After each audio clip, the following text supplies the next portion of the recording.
Picture a king who is not allowed to die as himself, not allowed to say out loud, in his own bedchamber, in his own kingdom, what he actually believes about God.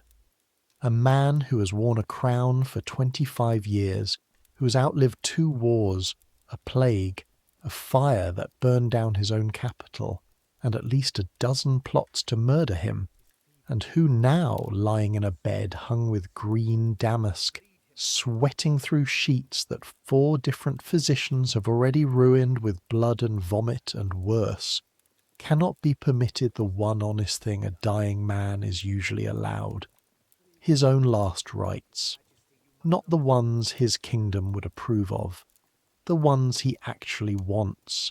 That is where this story ends. It is not where it begins. It begins 2 years earlier, in a room that smells like a forge crossed with an apothecary, crossed with something faintly, unmistakably rotten, tucked into a maze of a palace that no single person alive has ever fully mapped.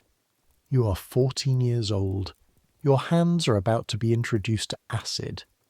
But before the room, there is the road, and the road deserves its own moment, because you will spend the rest of your life measuring every other journey against it.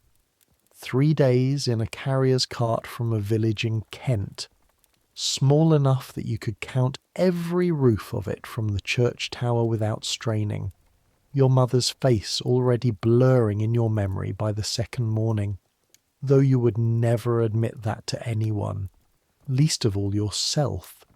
Your whole life packed into a bundle small enough to fit under one arm, a letter of introduction, folded so many times by the time you arrived that the creases had worn soft and pale, like a scar healing. You remember the specific ache of sitting on hard cartboards for 3 days, the way your back learned new complaints with every mile, the way the roads grew steadily worse and steadily more crowded the closer you came to London, until by the final morning the cart could barely move faster than a walking man through the press of other carts and drovers and pack horses, all converging on the same great mouth of a city. You remember the smell reaching you before the city itself did.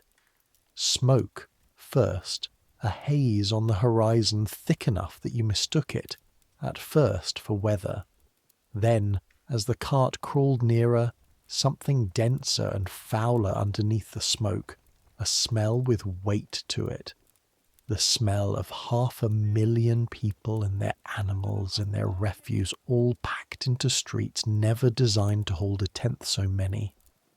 You had thought, until that morning, that you understood what a large town smelled like. You did not. The noise arrived the same way, in layers, each one louder than the last. Wheels on cobbles, vendors shouting things you couldn't make out over other vendors shouting louder. Somewhere, always, a dog barking, a child crying, a hammer striking metal in a rhythm that never quite stopped. By the time the carrier finally set you down near the river, your ears rang with it the way they might ring after a blow, and you stood there for a long moment simply overwhelmed, your bundle clutched against your chest, until a man who had been paid in advance to meet you finally noticed you standing still in the middle of foot traffic and steered you, with a rough hand on your shoulder, toward the palace gates. Whitehall is not one building. You learn this within your first hour of arriving, dragged along by a porter who walks too fast for you to keep pace with your bundle of clothes banging against your legs.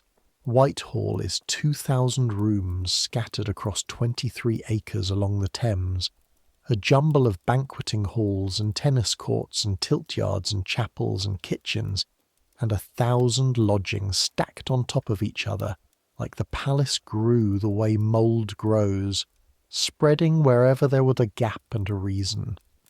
There is no single front door. There is no single anything. You will spend your first 3 months getting lost on your way to the privy, and you're not exaggerating when you say that to the boy who eventually becomes your only friend in this place. The porter does not slow down to explain any of this. He hands you off at a low door near the river stairs to a man who smells of sulphur and looks at you the way you imagine a butcher looks at a side of meat. He is deciding whether to trust with the knife. "You're the Tarrant boy," the man says, not a question. "Yes, sir." "Can you read?" "A little, sir. My mother taught me my letters." "Can you follow instructions exactly, in the exact order given, without deciding halfway through that you know better?" You hesitate half a second too long before answering yes, and he catches it. Something that might be the beginning of amusement crosses his face and disappears just as fast. Good, because in here, deciding you know better gets people killed. Not often, but it happens. I am Dr. Coswell. You will call me Master, the same as any other apprentice calls any other master, and you will do exactly what I say, exactly when I say it, and you will not touch anything with your bare hands until I tell you it is safe. Because some of what we keep in here will take the skin off your fingers before you feel a thing. This is your introduction to the King's Elaboratory, not a shop, not a smithy. A private chemical laboratory tucked into the palace's western wing, where for going on 20 years His Majesty Charles II, King of England, Scotland and Ireland, has spent a portion of nearly every week of his reign doing something that most of his subjects would find genuinely bewildering if they knew about it. Distilling, weighing powders, watching things boil, getting his own hands, the same hands that touch the orb and sceptre at his coronation, dirty with mercury and niter and the black residue that collects at the bottom of a retort after a long, slow calcination. You did not know kings did this. Nobody told you kings did this. You imagined, insofar as a boy from a Kentish village imagined anything about kings, a man permanently dressed in velvet, permanently seated, permanently being admired from a respectful distance.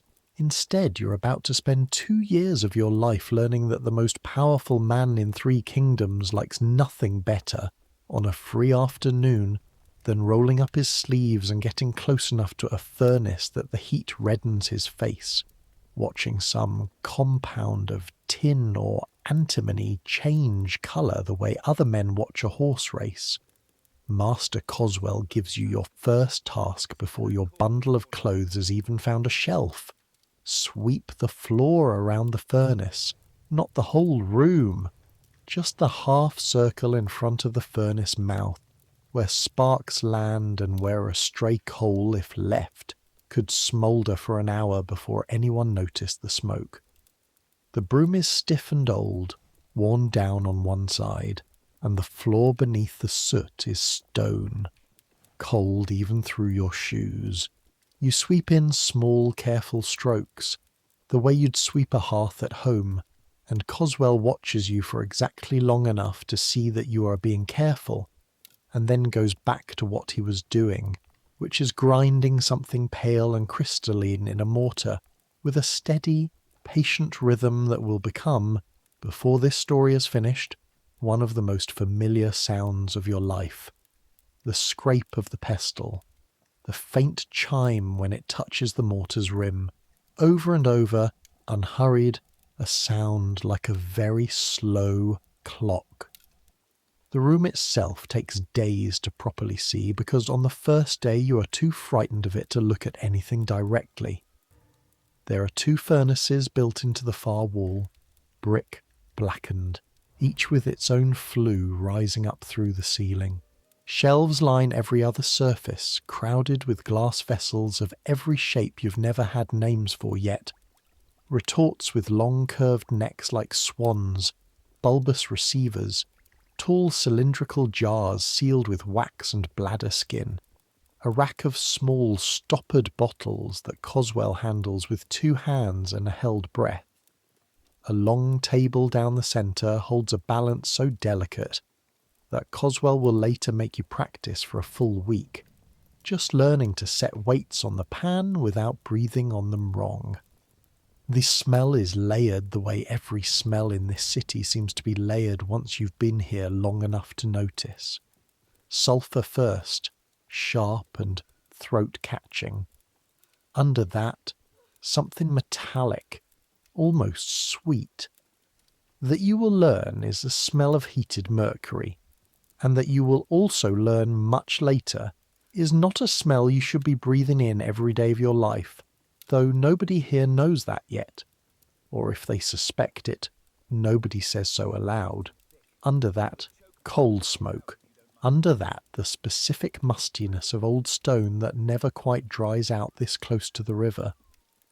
That first night, alone in the garret room before Davy ever appears to claim half the bed, you lie awake longer than exhaustion should allow, listening to a building settle in ways your own small cottage back in Kent never settled. Distant footsteps on stairs that seem to run in every direction at once. A door somewhere below slamming against wind that never quite reaches your own window. The low continuous murmur of a city that apparently never fully stops making noise, not even at the darkest hour of the night. Your palms still carry the day's soot in the creases, even after you've scrubbed them at the corridor basin. Grey lines settled so deep into the skin that you wonder, briefly, panicked, whether they will simply stay that way forever now, a permanent mark of the trade you've been signed into without ever quite being asked if you wanted it. You think of your mother's face in the doorway of the cottage, the specific way she held her mouth when she was trying not to cry in front of you, and you let yourself, for exactly as long as it takes the tears to come and go, be nothing more than a frightened boy a very long way from anyone who has ever loved him. Then you wipe your face on the rough blanket because there is no one to see you do it, and you fall asleep somewhere in the middle of deciding that tomorrow, at least, you will know one thing you did not know today, which turns out over the following 2.5 years to be exactly true, over and over in ways you could not have predicted from that first frightened night. By your 3rd week you can name half the equipment. By your 3rd month you can be trusted to feed the furnace without being told exactly how much coal and exactly when. By your 6th month, Coswell lets you weigh out ingredients for a distillation yourself, standing over your shoulder the entire time, correcting your hand with 2 fingers pressed lightly against your wrist whenever you reach for too much. Slow, he says, again and again until the word stops meaning anything and just becomes the rhythm your hands move in. Everything in here rewards slow and punishes fast. You want to rush, go work in a kitchen. Kitchens forgive mistakes. This room does not. You believe him completely the day you watch a jar of aqua fortis.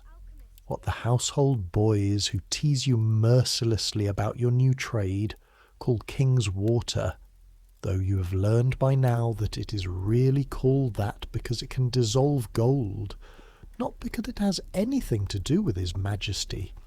You watch a jar of it tip half an inch on a shelf, catch briefly on a splinter of wood, and right itself before it falls.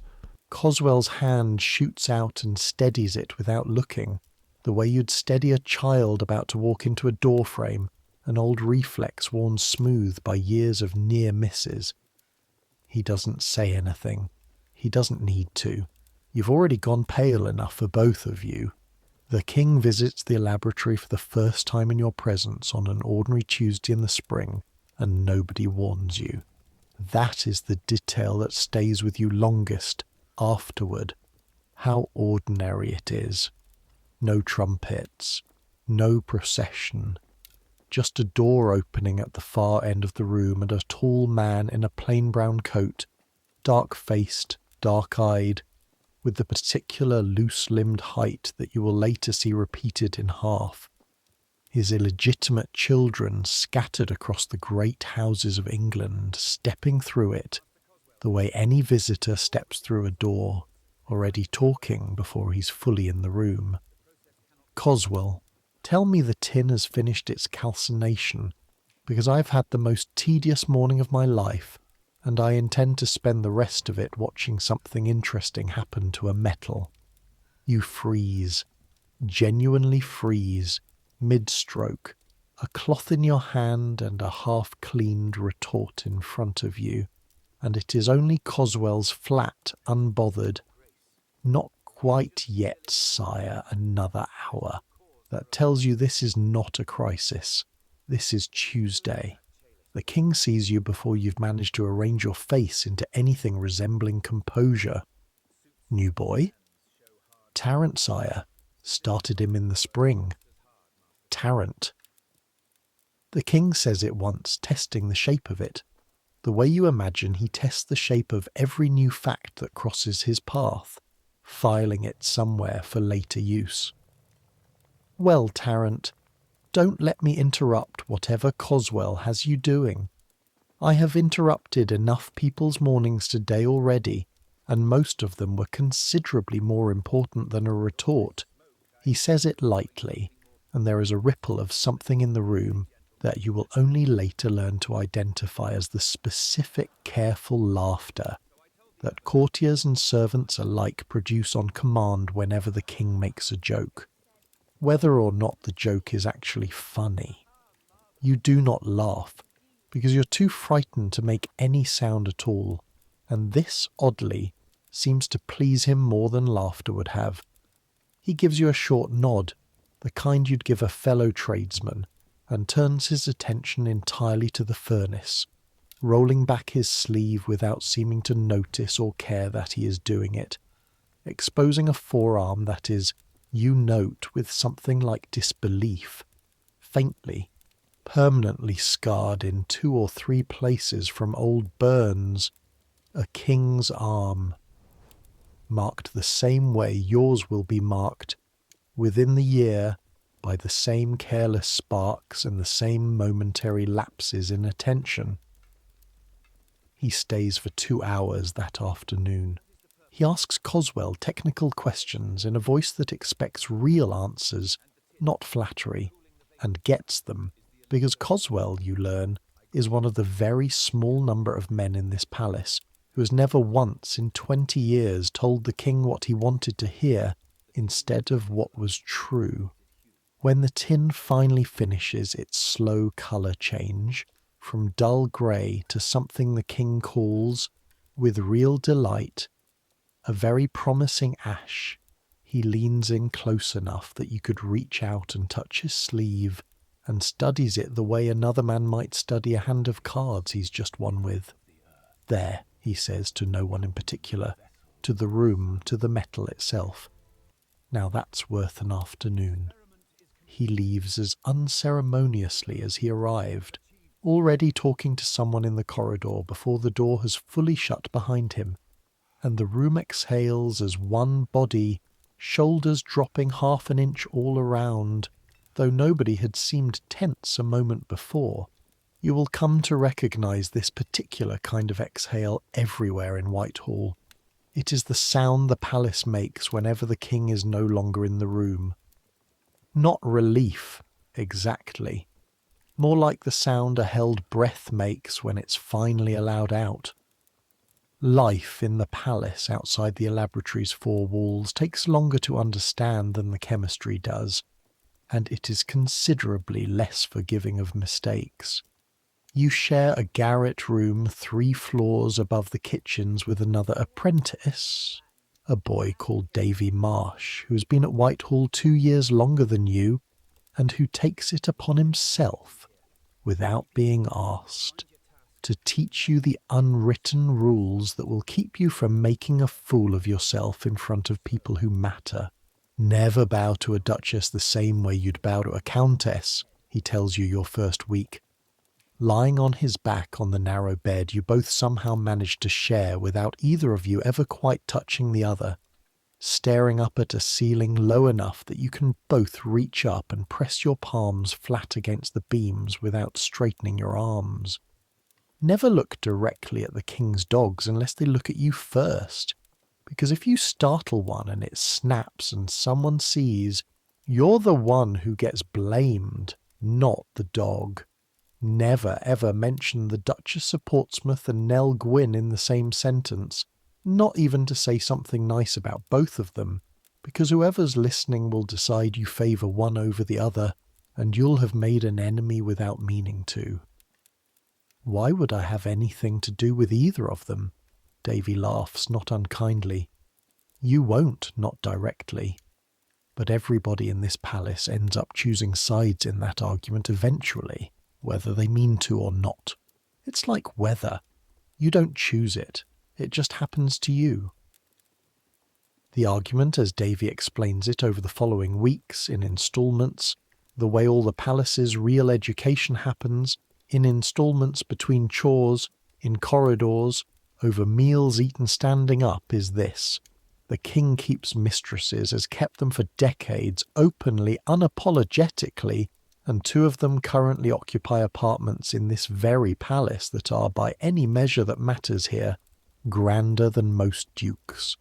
Louise de Keroualle, Duchess of Portsmouth, French, Catholic, cool and careful and widely suspected, correctly as it happens, though nobody says so where it might be overheard, of reporting back to the French court on everything the king says in her company, and Nell Gwyn, English, an orange seller's daughter who became an actress and then became something else entirely, loud where Portsmouth is quiet, beloved by the ordinary people of London in a way Portsmouth will never be, because Nell Gwyn, unlike every other woman who's ever shared the king's bed, has never once pretended to be anything other than exactly what she is.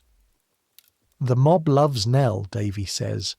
You'll see it yourself if her carriage ever passes through the street when you're out on an errand.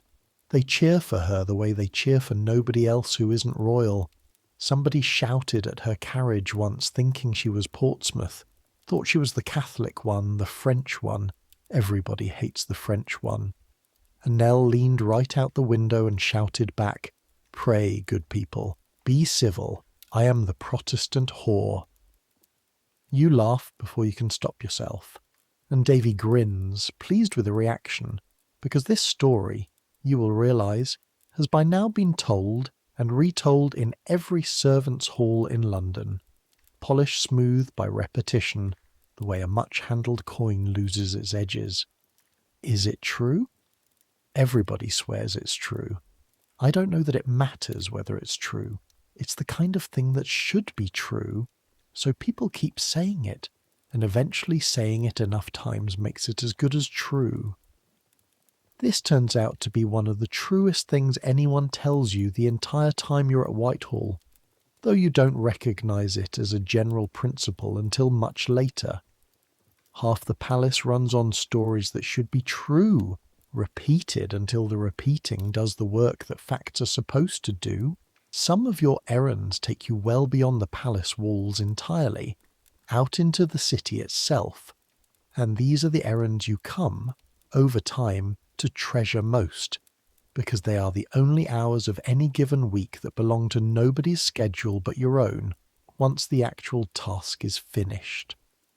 Coswell sends you, perhaps twice a month, to a particular supplier near Blackfriars, who deals in the rarer minerals and salts the ordinary palace stores don't keep, and the walk there and back takes you through a stretch of the city that never once resembles the same street twice, depending on the hour, the weather, the particular chaos of whatever market day happens to be running.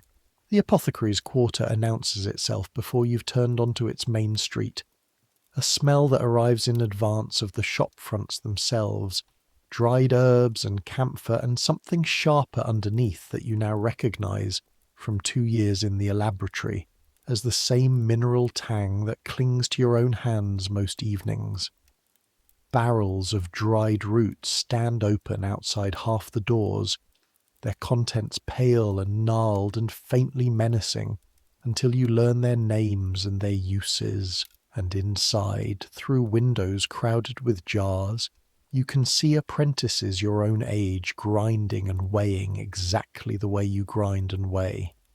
The same careful rhythm, the same patient hands, a whole hidden guild of boys across the city, all learning more or less.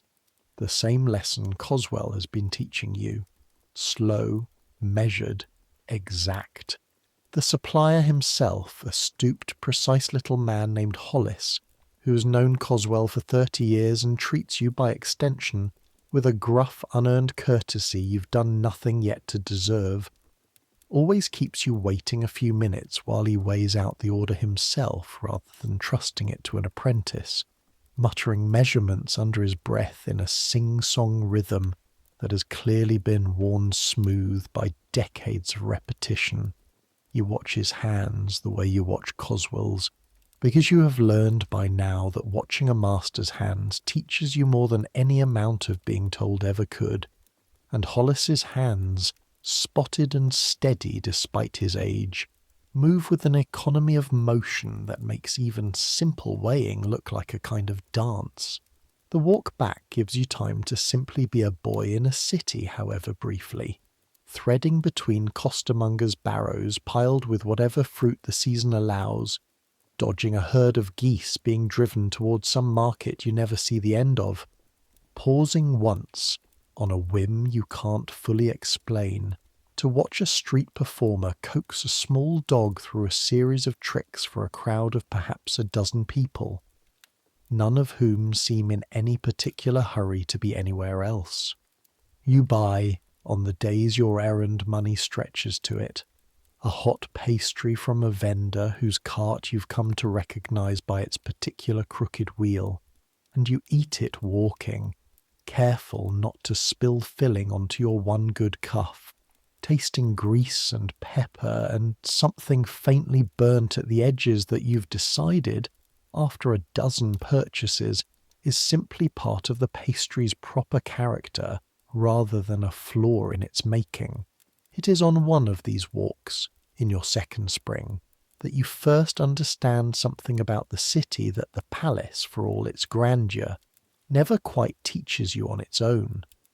That London does not actually care in any way that changes its own daily rhythm, who currently sits on the throne above it. The costermongers shout their prices the same way whether the king is healthy or ailing. The geese get driven to market the same way whether Parliament sits or doesn't. The whole vast, indifferent machinery of ordinary commerce simply continues, the way a river continues regardless of which bridge happens to be standing across it that particular decade, and you find something oddly comforting in the realization, a reminder that whatever crisis eventually does arrive at Whitehall's gates, the city around it will absorb the shock and keep moving, the way it has absorbed every other shock in its long, indifferent history. The debts are a different kind of story, less funny, more constant, a low background hum you become aware of gradually the way you become aware of the smell of the river. The king, you learn, owes money to nearly everyone who has ever supplied his household with anything. Tradesmen who deliver candles and wine and cloth to Whitehall on credit, sometimes for years, sometimes never fully paid at all. Coswell himself, you discover with a small shock one afternoon, has not received his full quarterly allowance for the Elaboratory supplies in 18 months, and covers the gap when he must, out of his own pocket, grumbling about it only once, briefly, before going back to work as though the grumbling had never happened. "Does that not make you angry, master?" you ask him, because you're still young enough to ask questions that anyone with more sense would keep to themselves. "It makes me tired," Coswell says. "Anger costs energy I'd rather spend on the furnace. The king doesn't withhold my money out of malice, Tarrant. He withholds it because there isn't enough money in the entire royal treasury to pay everyone who's owed something, and he has to choose every week who gets paid and who gets told to wait a little longer. I'd rather be the one he tells to wait than the one he can't pay at all. You think about this more than you expect to. A king who cannot pay his own chemist. A king whose mistresses live in apartments finer than dukes, while the men who supply his candles go unpaid for years. It does not square with anything you were taught to expect about kings back in the village, before any of this, before the palace, before the Elaboratory, before you understood that the crown does not mean what you thought it meant. The dogs, at least, are simply delightful, and Davy is right that you learn to love them almost against your will. The king keeps a whole pack of small spaniels, the breed already being called by his name in the streets, King Charles Spaniels, and they are permitted, encouraged even, to go essentially anywhere in the palace they please, including on one memorable and near catastrophic afternoon, into the Elaboratory itself, where one of them, a liver and white bitch called with real royal whimsy Lady Fubbs, nearly puts her nose directly into a dish of quicklime before Coswell, moving faster than you have ever seen him move, scoops her bodily off the floor and deposits her, indignant and squirming, into your arms with the flat instruction, "Hold that until someone comes to fetch her, and do not, under any circumstances, put her down in this room again." You hold Lady Fubbs for the better part of an hour because nobody comes to fetch her, and by the end of it she has fallen asleep against your chest, warm and heavier than she looks, and you have decided privately that whatever else you come to think about the man who owns her, a king who names his dog something as ridiculous and affectionate as Fubbs, cannot be entirely the distant, cold figure the village imagined. It is returning Lady Fubbs to her proper lodgings that finally brings you face to face with the woman Davy warned you never to mention in the same breath as her rival.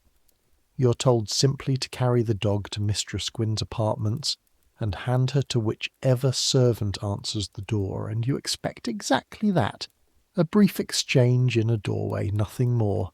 Instead, the door opens on the mistress herself, barefoot on her own carpet, laughing at something over her shoulder before she's even finished turning to see who has knocked, and she takes one look at the dog dozing in your arms and lets out a delighted, entirely unladylike whoop that you would never in 1,000 years have expected from a woman whose portrait you happen to know hangs somewhere in this very palace, looking every inch a duchess. There she is, the wicked little beast. Where'd you find her, love, sniffing about your furnaces again? Near the quicklime, madam. My master had to pull her clear himself. Of course she was. She takes the spaniel from your arms with the easy, unthinking gentleness of someone who has held 100 dogs exactly this way, and the little creature stirs, yawns, and settles immediately against her shoulder, as though this were always where she'd meant to end up. She'll be the death of somebody one day, mark me, and it won't be quicklime that does it. Some footman'll trip over her on the stair and go down like a felled tree.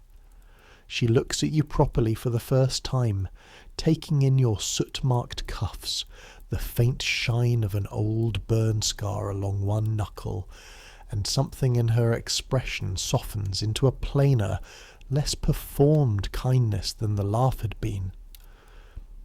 "You're one of Coswell's, then? The chemistry boy?" "Yes, madam.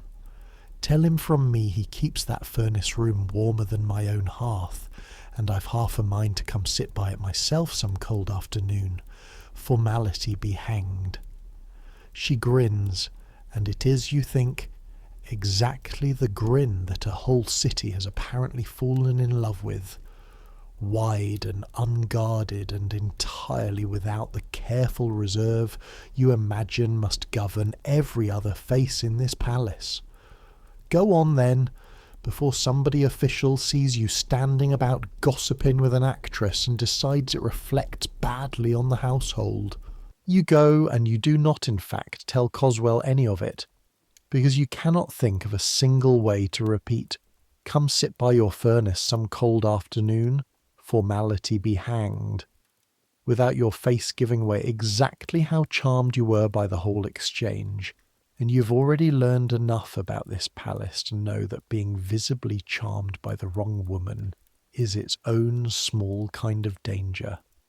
You think of her again more than once over the following years, whenever her name comes up in the servants' hall, alongside Portsmouth's, in that low, careful tone Davy first taught you to recognise, and you keep, privately, your own quiet loyalty.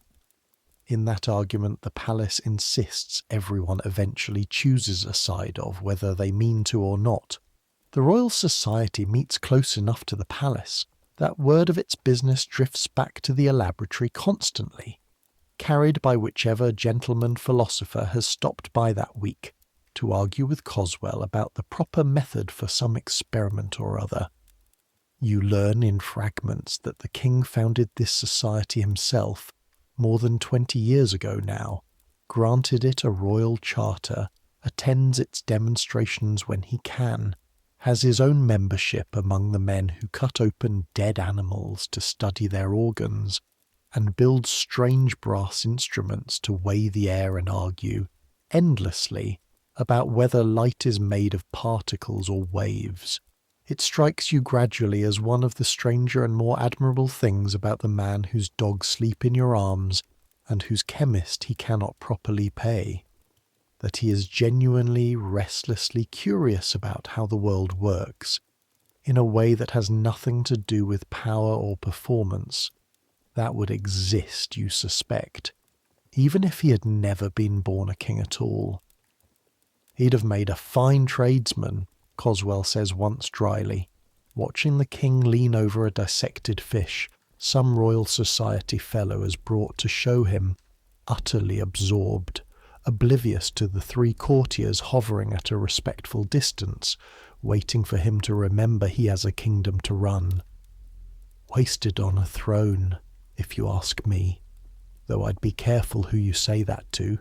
You learn exactly how careful you should be that same summer, in June, when word reaches Whitehall of a plot so close to succeeding that for 3 whole days the entire palace moves through its ordinary business with the particular stiff, over-careful gait of people expecting a blow that hasn't landed yet.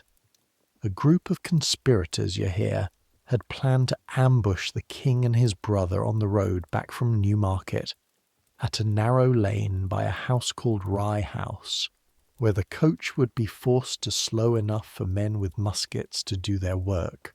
The plan had failed only by accident.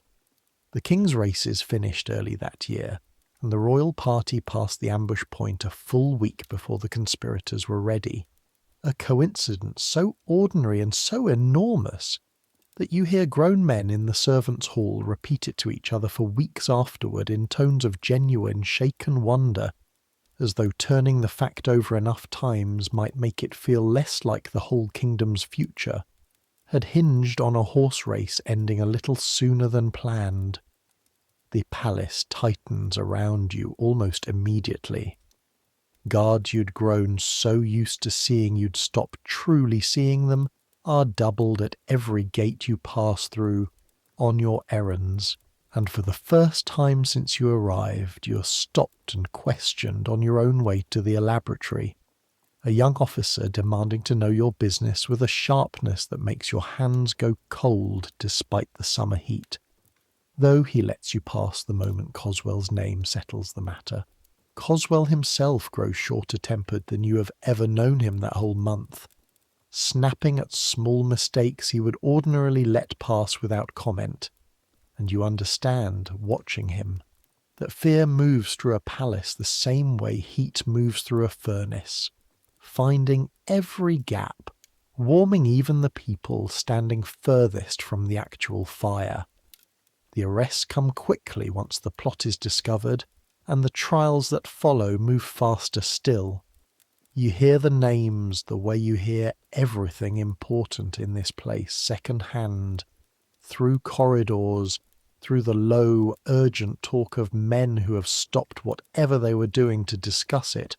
Lord Russell first, a great man, a nobleman, tried and condemned within weeks, and beheaded in Lincoln's Inn Fields, before a crowd that Davy, who goes to watch against your own advice, describes afterward in a voice gone unusually quiet for him.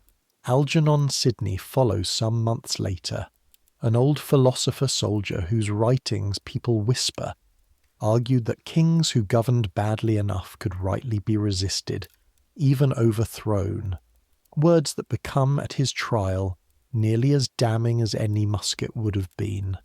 You do not go to watch either execution. You have no stomach for it, and Coswell, when you tell him so, only nods once, as though he expected exactly that answer and approved of it. Some men need to see a thing to believe it happened, he says.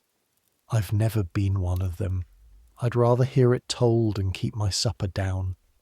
What the plot leaves behind, once the trials are finished and the two great heads have been struck and displayed and eventually taken down again, is not fear exactly, not any more, but a kind of permanent low watchfulness that settles over the whole palace and never entirely lifts again for as long as you remain there.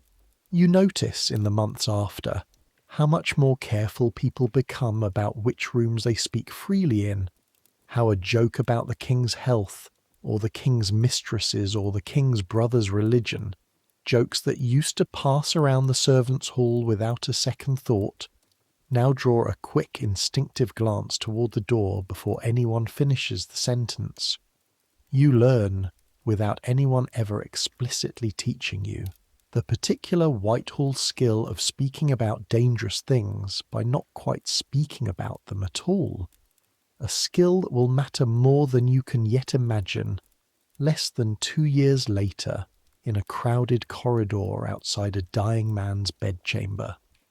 You are careful. You're careful about nearly everything that first year, because the palace teaches carefulness the way the Elaboratory teaches it, through small, sharp lessons that could easily have been larger and sharper if luck had gone differently. The first real disaster happens in your second summer, on a close, airless afternoon when the heat outside has crept in through every crack in the Elaboratory's old stone, and made the whole room feel like the inside of an oven that was never properly built to be lived in. You are distilling something Coswell has been preparing for weeks, a compound of antimony meant eventually for one of the palace physician's cabinets, and the process calls for a slow, careful heat, the kind that takes hours and rewards patience and nothing else. Sweat has already soaked through the back of your shirt by the second hour, and your hands, when you wipe them against your breeches, leave damp grey streaks of soot and moisture mixed together. The furnace's heat presses against your face from 6 feet away, a steady physical weight you've learned to lean into rather than flinch from, the way you might lean into a strong wind. Every few minutes you crouch to check the colour through the small mica window Coswell had fitted into the furnace door years before you arrived, and every few minutes the colour is exactly what it should be.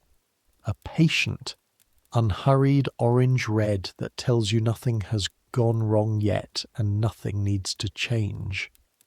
The room's other sounds fill the gaps between your checks.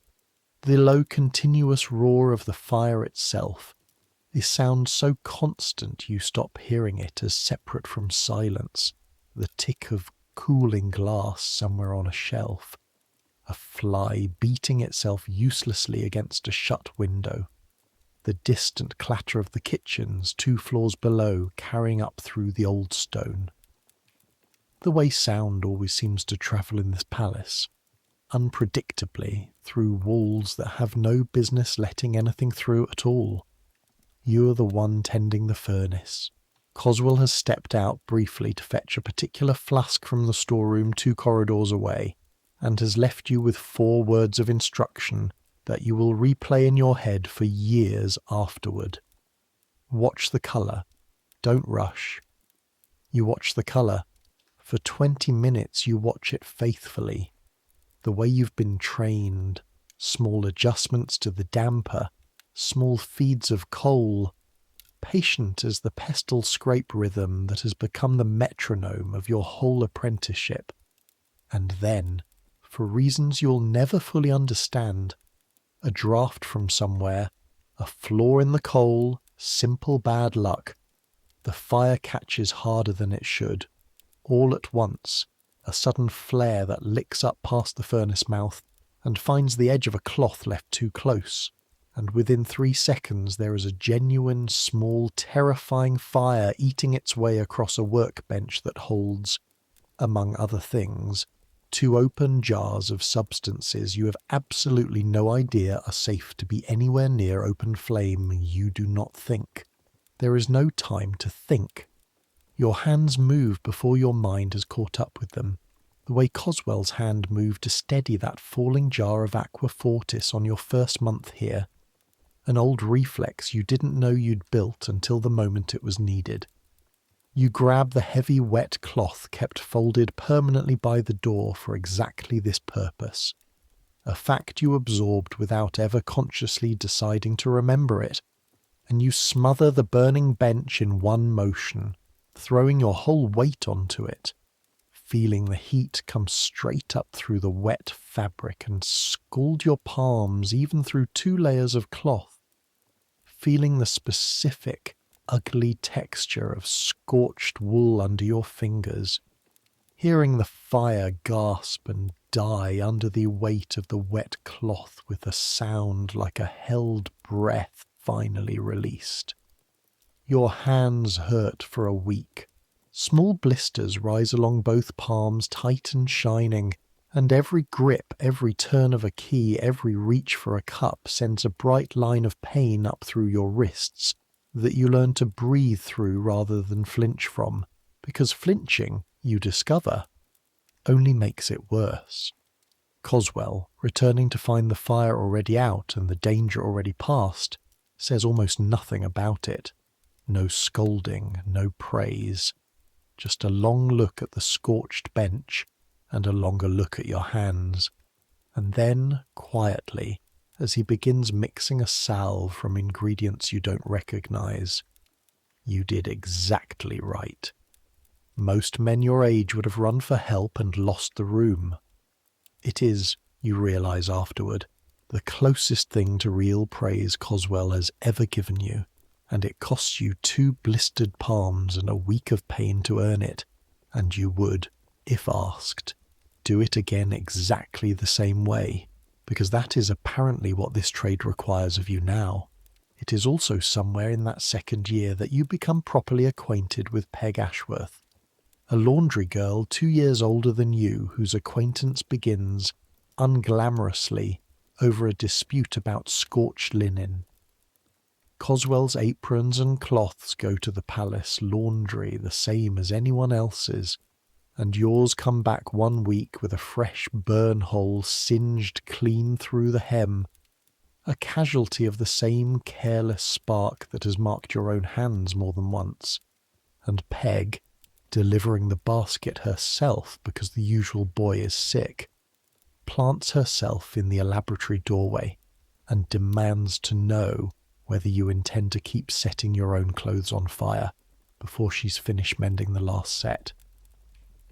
It isn't the clothes catching, you tell her, more defensive than the question warrants. It sparks from the furnace. There's a difference.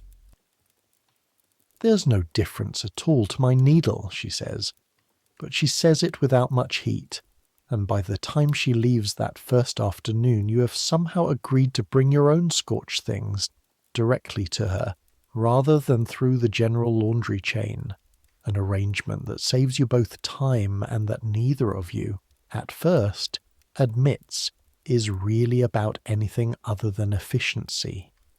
It becomes, over the following months, something closer to the truth. Peg has her own encyclopedic knowledge of the palace's servants' quarters, the kind Davy has of its unwritten rules, and between the two of them you assemble, gradually, a working map of Whitehall that no single household office could have given you. Which stairwells flood in heavy rain, which larder keeper will trade a heel of cheese for kindling in winter, which chambermaid sweetheart is a soldier at the gate who'll let latecomers slip in after the curfew bell if you know to ask him by name. You take your evening meals with her when your hours allow it, sitting on an overturned laundry basket in a courtyard that smells permanently of lye and wet wool, and you tell her, in pieces, about the furnace and the balance, and the particular satisfaction of watching a compound change exactly the colour Coswell predicted it would, and she tells you in pieces about the countess whose linens she irons, who has never once in 3 years learned her name, and about her own mother, a washerwoman in Suffolk, who taught her that a stain lifted patiently is a stain lifted properly, the same lesson, more or less, that Coswell has been teaching you about everything else in that laboratory. You do not know in that second year that Peg will still be pressing your collars a decade later in a shop of your own with your own name above the door, but something in the easy, undramatic rhythm the two of you settle into, scorched cloth handed over, mended cloth handed back, an hour of talk on an overturned basket most evenings the work allows it, feels even then like the kind of thing worth keeping quiet and simply letting grow, the way Coswell lets a slow distillation simply run its necessary course, without ever once trying to rush it. The seasons turn the way they always do, indifferent to palaces and kings, and you turn with them, learning the Elaboratory's yearly rhythms the way you once learned the village's harvest rhythms, a slower pace of work in the deep summer heat, when the furnaces themselves seem to add insult to the weather's injury, a busier season in autumn, when Coswell prepares the season's cordials and remedies against the coming cold, a strange lull in the depths of winter when the cold makes certain processes unreliable, and Coswell spends more time reading and arguing with visiting philosophers than actually working the furnace. The winter of your second full year at Whitehall brings a frost so hard and so long that the Thames itself freezes solid enough to walk on, thick enough that within a fortnight an entire temporary city springs up on the ice, booths, stalls, a printing press set up right there on the frozen river, turning out souvenir cards for anyone with a penny to spare, roasted meat sizzling over braziers set directly on the ice, with straw laid down beneath them for insulation. A rough kind of bowling alley even, someone tells you. A coach and horses driven clean across from one bank to the other as a wager. Davy drags you out onto the ice on your one free afternoon that month, and you spend an hour learning to slide rather than walk, falling twice, laughing both times, your breath clouding thick in front of your face, your fingers going numb inside gloves that were never quite warm enough for a winter this cruel.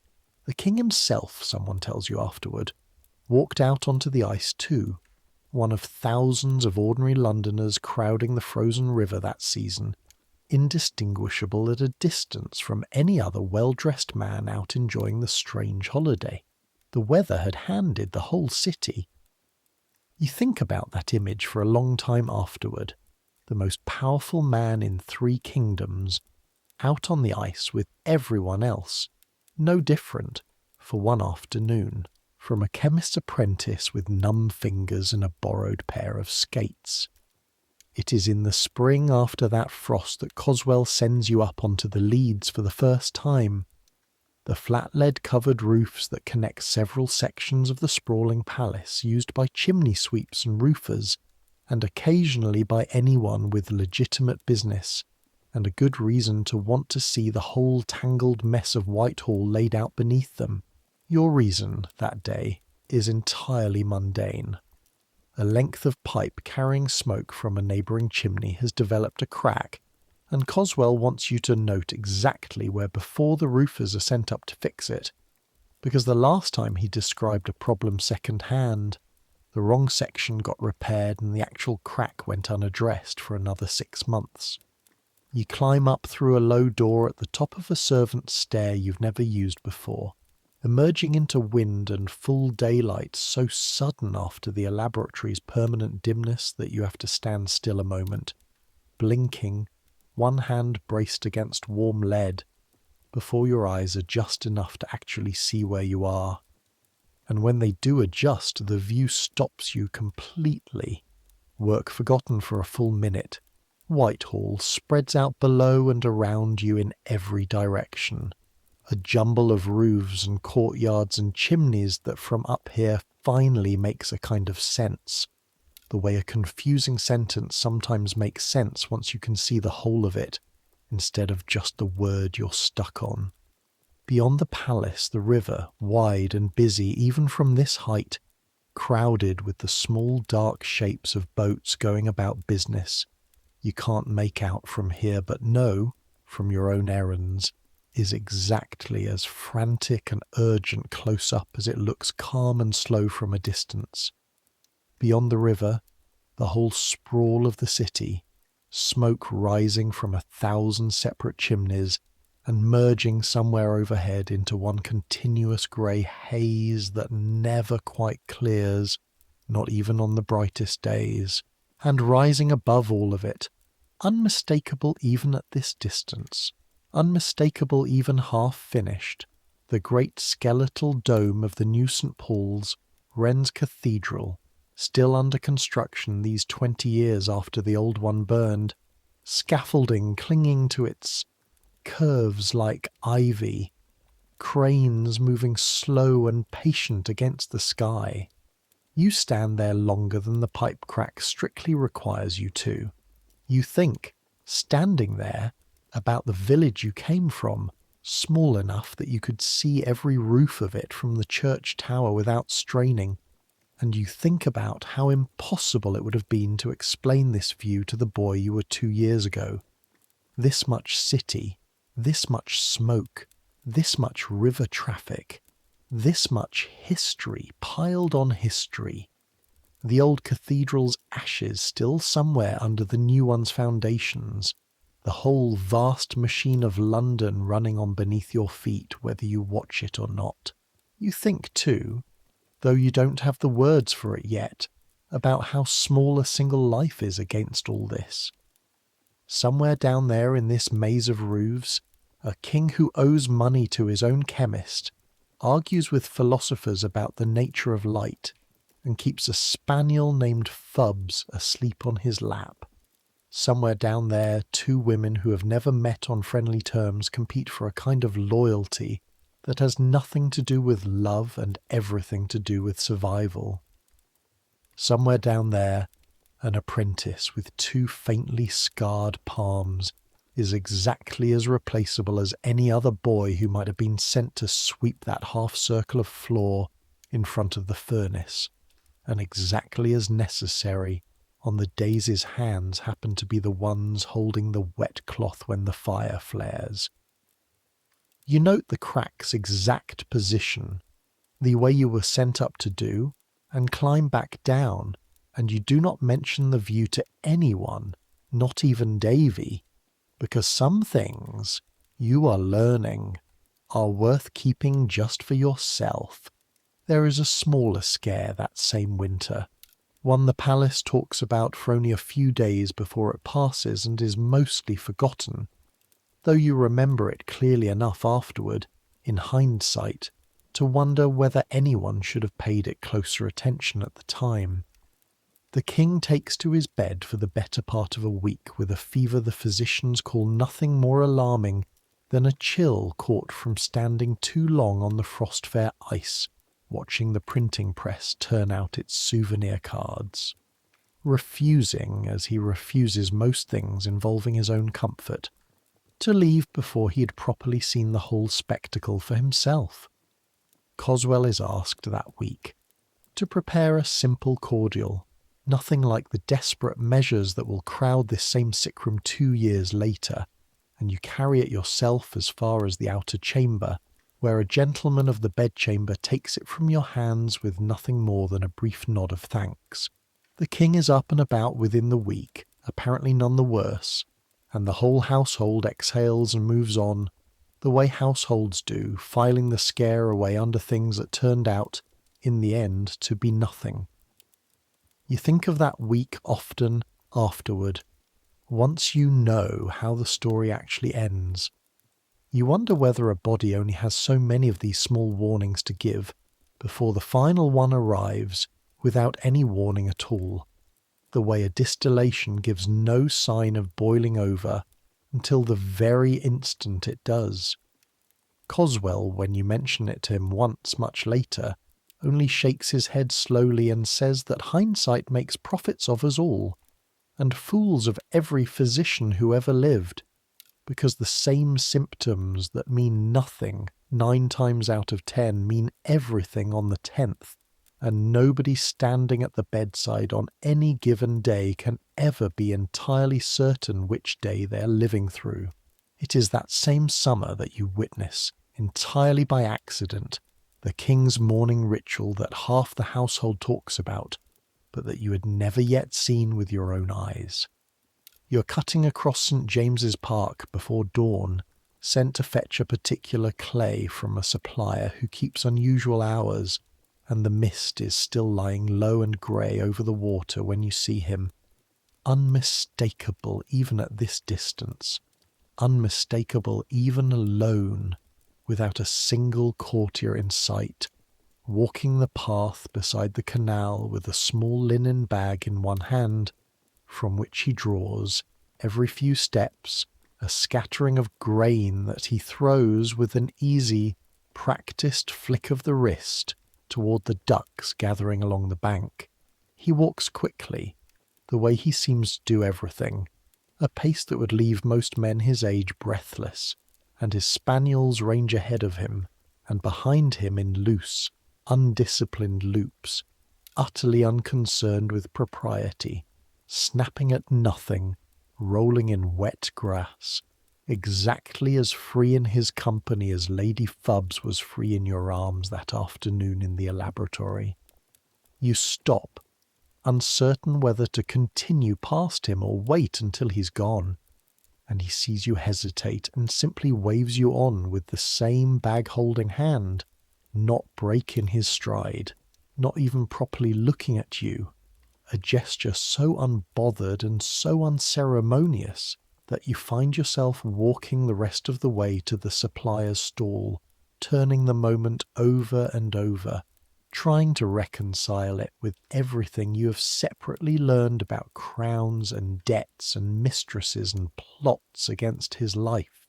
A king who rises before dawn to feed ducks with his own hand, alone, unguarded except for whatever distant sentries you cannot see, apparently trusting the whole sleeping park around him not to contain a single man with a musket and a grudge.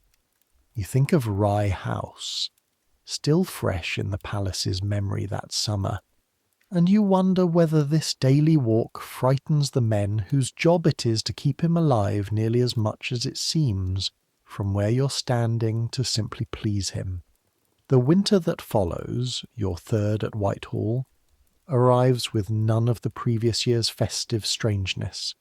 It is simply cold, the ordinary bone-deep cold of an English January, and the palace settles into its familiar rhythm of banked fires and thick clothing and breath that fogs in unheated corridors.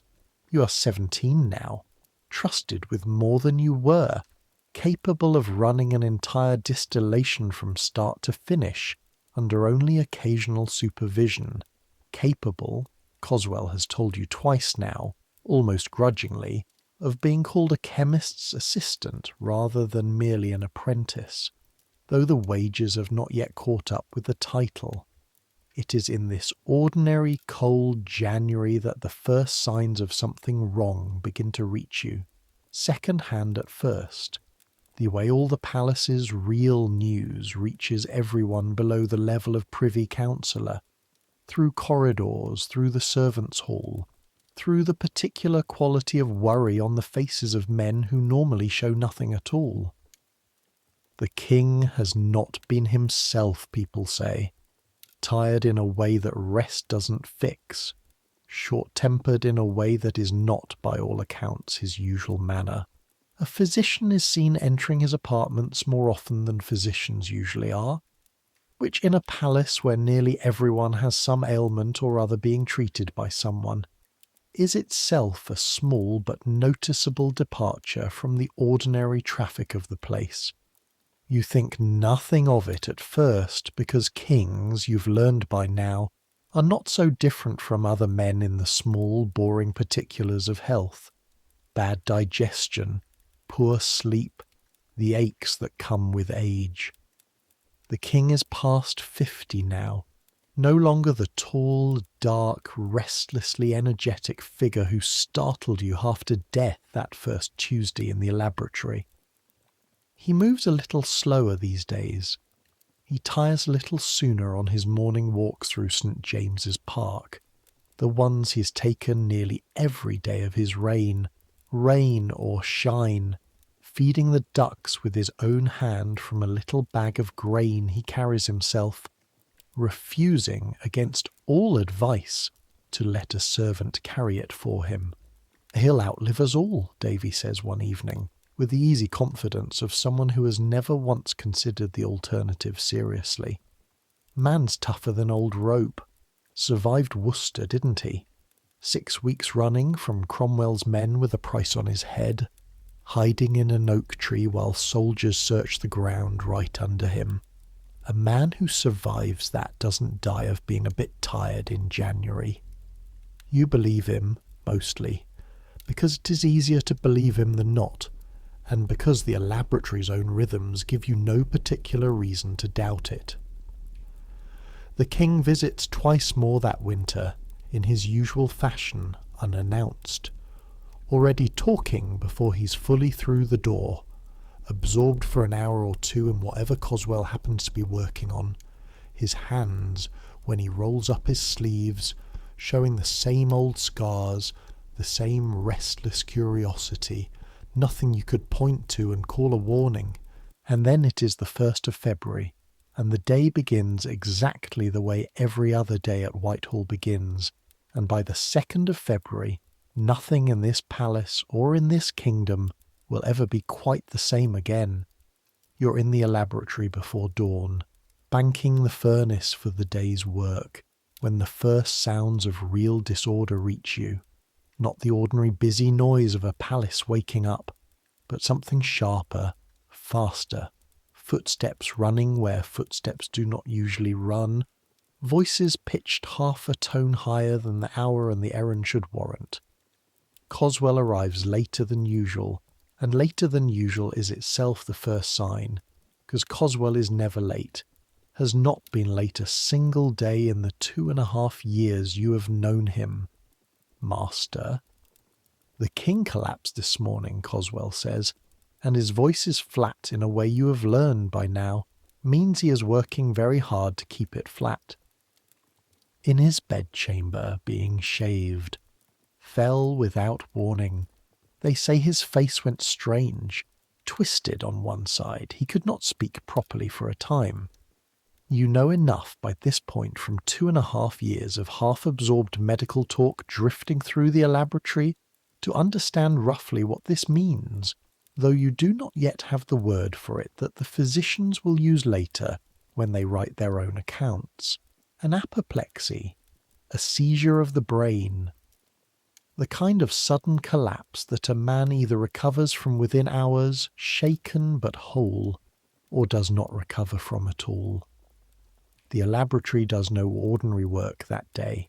Coswell paces mostly between long silences and sends you out twice on errands that have nothing to do with chemistry and everything to do with information. Go and see what you can learn, come back and tell me.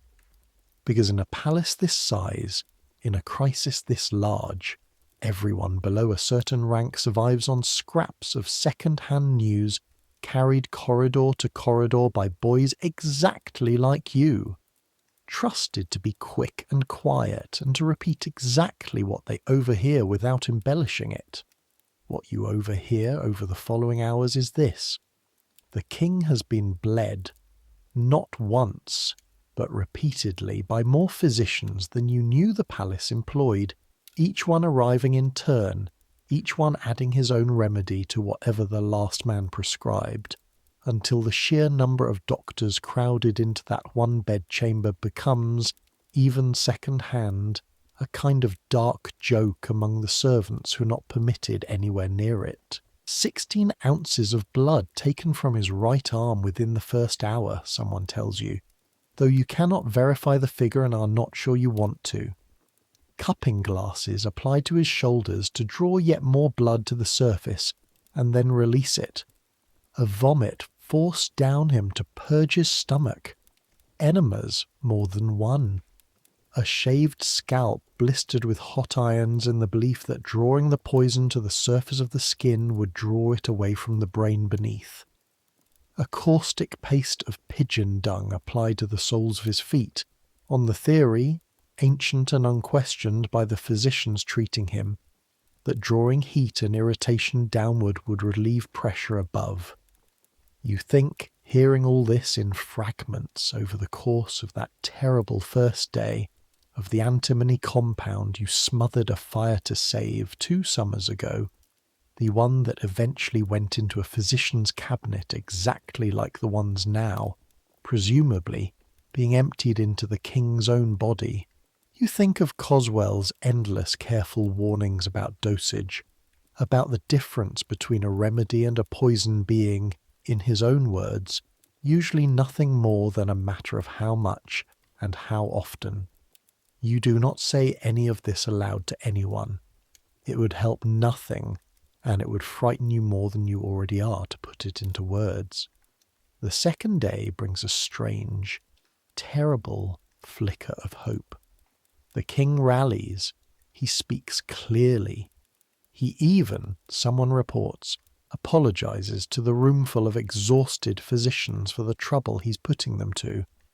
A joke so perfectly, recognizably him that for one whole afternoon the entire palace seems to exhale, the way it always exhales when he leaves a room, except this time the exhale is relief rather than release. Coswell allows himself for the first time since the collapse to eat a proper meal, and even attempts briefly to resume ordinary work, though his hands, you notice, are not as steady as usual on the balance. The relief does not last. By the evening of the second day, the fever has returned, worse than before, and by the third day, a new and frightening development spreads through the palace's whispering network, faster than anything before it. The physicians, out of remedies that have worked and desperate for anything that might, have begun administering Peruvian bark, quinine, in doses far beyond what anyone would normally consider, on the theory that whatever ailment they're fighting might respond the way certain fevers respond to the bark, though nobody treating him actually knows what they're fighting at all. You hear a phrase repeated more than once over those days, passed from mouth to mouth with a kind of grim, helpless humour that only makes sense once you understand it is the only way people who love him can bear to keep speaking of him at all, that his majesty has been treated by so many doctors and so many remedies that a healthy man could not have survived the cure. You do not sleep properly yourself those 4 days. Nobody below stairs does. The whole palace runs on a strange borrowed wakefulness, servants relieving each other in shifts nobody officially organised, but that somehow assemble themselves anyway, out of necessity, out of the simple fact that a household this size cannot stop needing coal fetched and linens changed, and messages carried just because its master is dying 2 floors above the kitchens. You catch an hour here, an hour there, curled on your side on the narrow bed with your boots still laced, Davy doing the same beside you, neither of you speaking much because there is nothing to say that the silence doesn't already say better. Your hands ache with a different kind of tiredness than the furnace ever gave them. Not the bright, specific pain of a burn or a blister, but a duller, deeper exhaustion, the kind that settles into the knuckles and the wrists from simply being used too many hours without rest, carrying, lifting, steadying trays that shake slightly no matter how carefully you hold them, because everyone's hands are shaking a little by the second day, even the ones that would never admit it. You notice, without meaning to, how the whole texture of the palace has changed around you. The corridors colder somehow, though nobody has touched the fires, the air itself thick with a tension you can feel pressing against your skin the way the furnace's heat presses against your face. Except this heat has nowhere to escape to. Coswell sends you twice during those middle days to fetch specific ingredients from the storeroom for compounds he will not explain the purpose of, and you understand without being told that these are for the physicians upstairs, remedies requested by men desperate enough to try anything a chemist might have on hand, even if it falls outside their usual practice. You measure out what he asks with hands that want to shake and do not let them, because Coswell's own steadiness, thinner and more effortful than you have ever seen it, seems to depend in some way you cannot quite name on yours holding.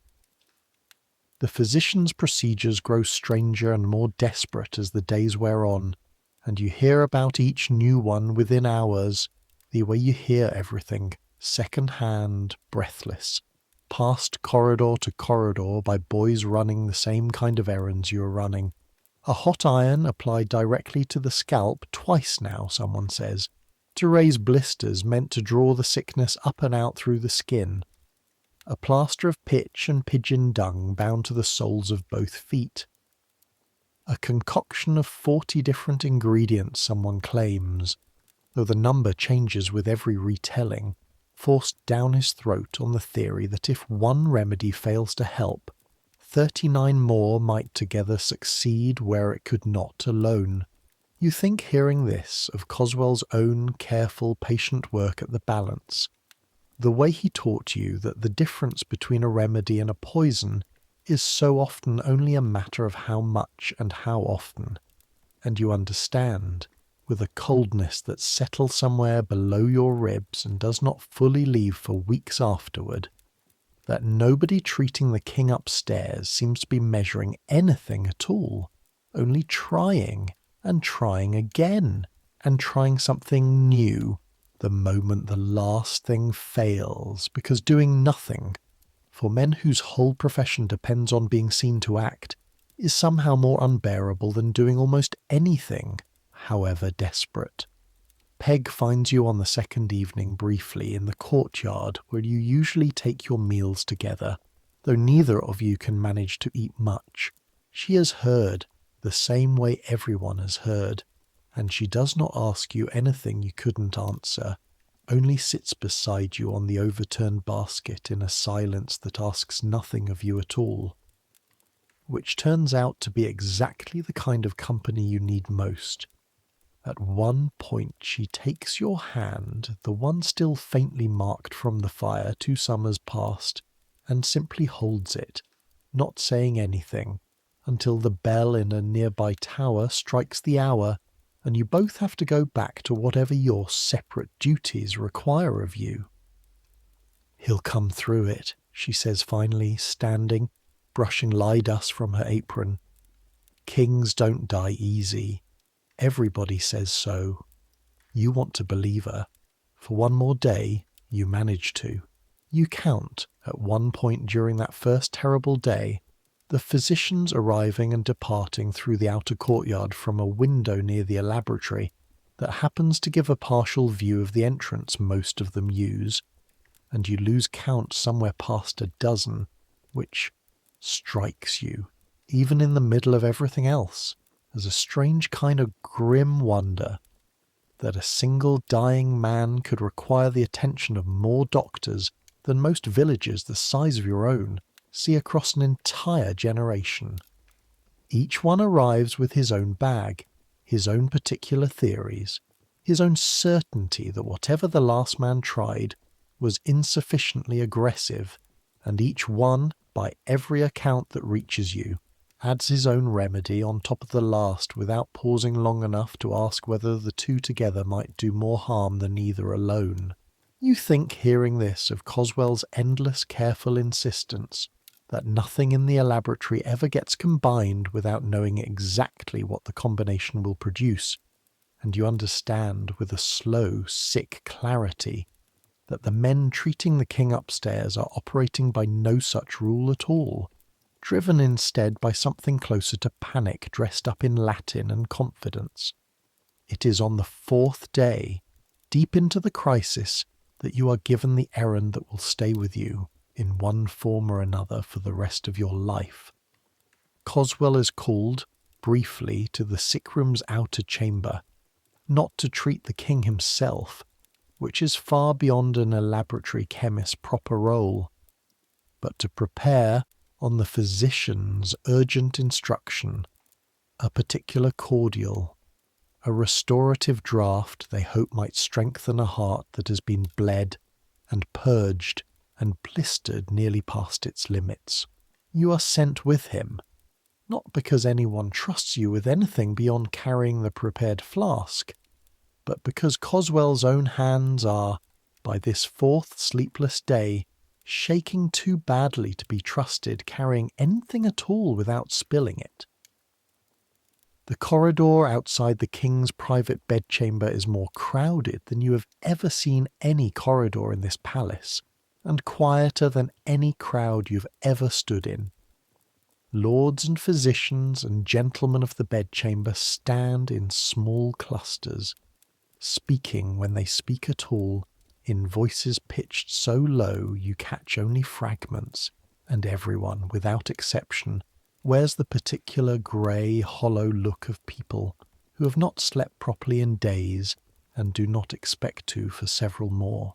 You're told to wait by the outer door while Coswell delivers the flask, but a physician's man, harried and short-handed, catches sight of you standing there and decides, on the spot, that an extra set of hands is worth more to him than propriety, and pulls you bodily through the inner door before Coswell can object, thrusting a basin into your grip with the flat instruction to hold it steady and not, whatever you do, look away.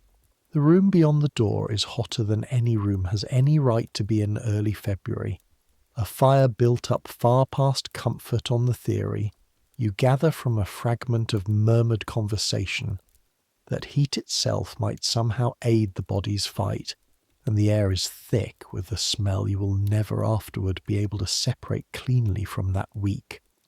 Blood and vinegar and the specific hot metal tang of a cautery iron being reheated in the coals, and underneath all of it something sweetish and wrong that you understand, though nobody says so, is the smell of a body that has been forced past what any body should have to endure.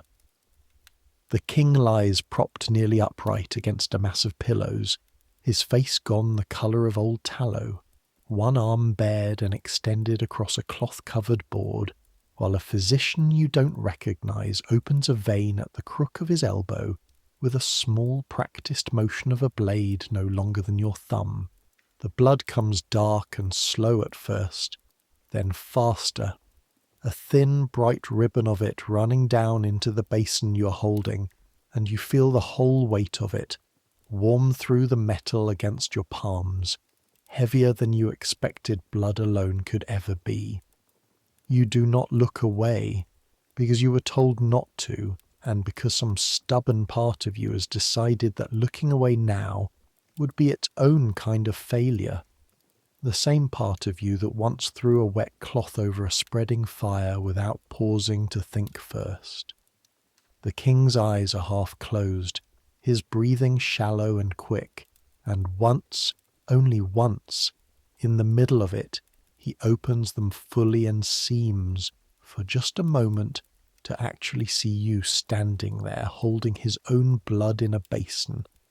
A boy he half recognizes perhaps from some ordinary Tuesday 2 years gone, though there is no way to know for certain what, if anything, registers behind that half-focused, fever-bright gaze.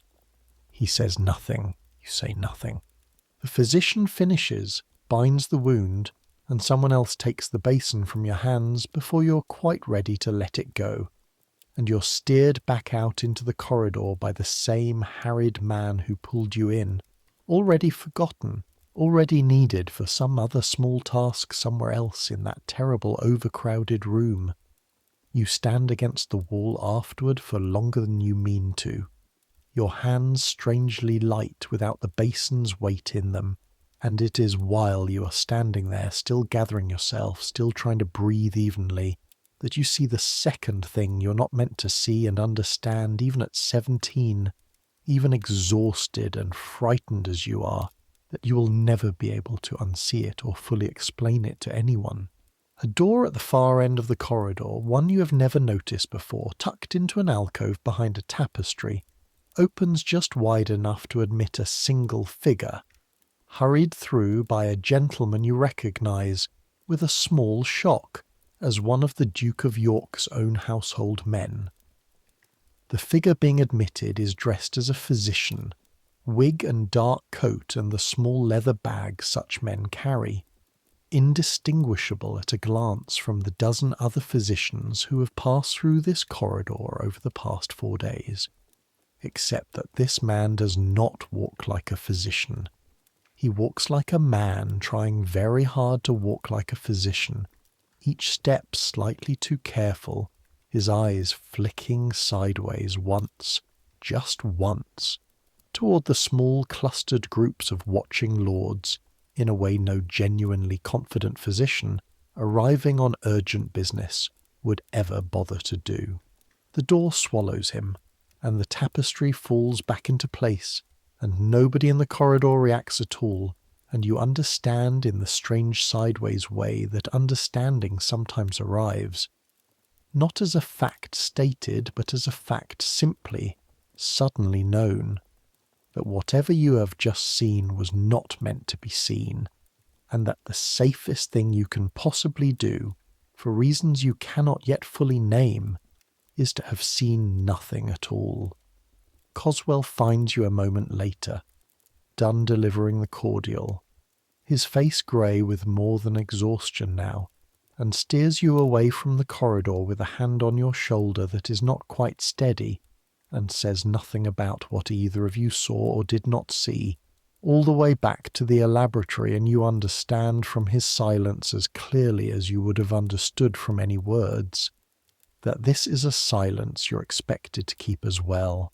It is 2 days later, on your 5th trip carrying supplies toward that same crowded corridor, that a much older gentleman of the bedchamber, a man you have seen before but never spoken to, catches your sleeve as you pass and speaks to you directly for the first and only time in your entire apprenticeship. "Boy, whose errand are you on?" "Dr. Coswell's, sir, the Elaboratory." He studies you a moment, the particular unhurried scrutiny of a man deciding whether you are worth the effort of a threat, and evidently decides you are. You are in this corridor 2 days past, near the tapestry door. Your mouth goes dry. "I was sent to wait, sir. I saw nothing of consequence." Something in his face shifts, very slightly. Not quite relief, but recognition of the correct answer having been given. See that it stays nothing of consequence. There are men in this city who would pay a great deal of money to know who visits His Majesty and by which doors, and there are other men who would do considerably worse than pay money to anyone who told them. You understand me. "Yes, sir." "Good lad." He releases your sleeve, and something passes into your palm as he does. A coin, small, given without ceremony, The kind of transaction that in this palace means exactly what it looks like it means. Keep your eyes on your own errands from now on. You carry that coin in your pocket for the rest of that week without spending it, unable to decide whether it is payment for a silence you would have kept anyway, or a warning dressed up as a kindness, and you conclude eventually that it is probably both, because in this palace you have learned very little is ever only one thing. The 6th day of February arrives grey and unremarkable, the kind of English winter morning that gives no sign at all of the history about to be made inside one particular room of one particular palace. You're in the Elaboratory when the bells begin. Not the ordinary scattered ringing of a city's ordinary hours, but something heavier, more deliberate, spreading from church to church across London in a wave that takes the better part of an hour to reach every parish, each new peal announcing itself to the last, until the whole city seems to be tolling at once.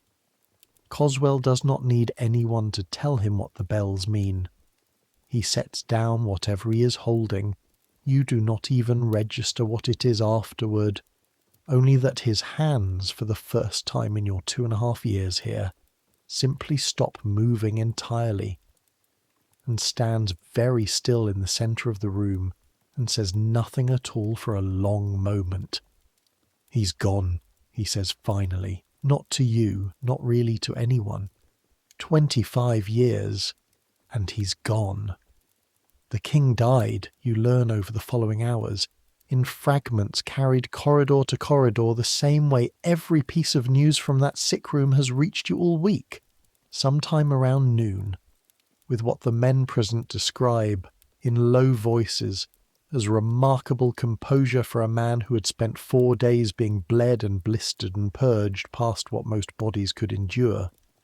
He apologized, more than once during those final days, for the trouble his dying was causing everyone gathered to witness it. A line that spreads through the palace within hours, and that you will hear repeated in one form or another for years afterward, wherever people who remember him gather to talk about what he was actually like, underneath the crown, and in his very final hours, lucid enough still to speak clearly.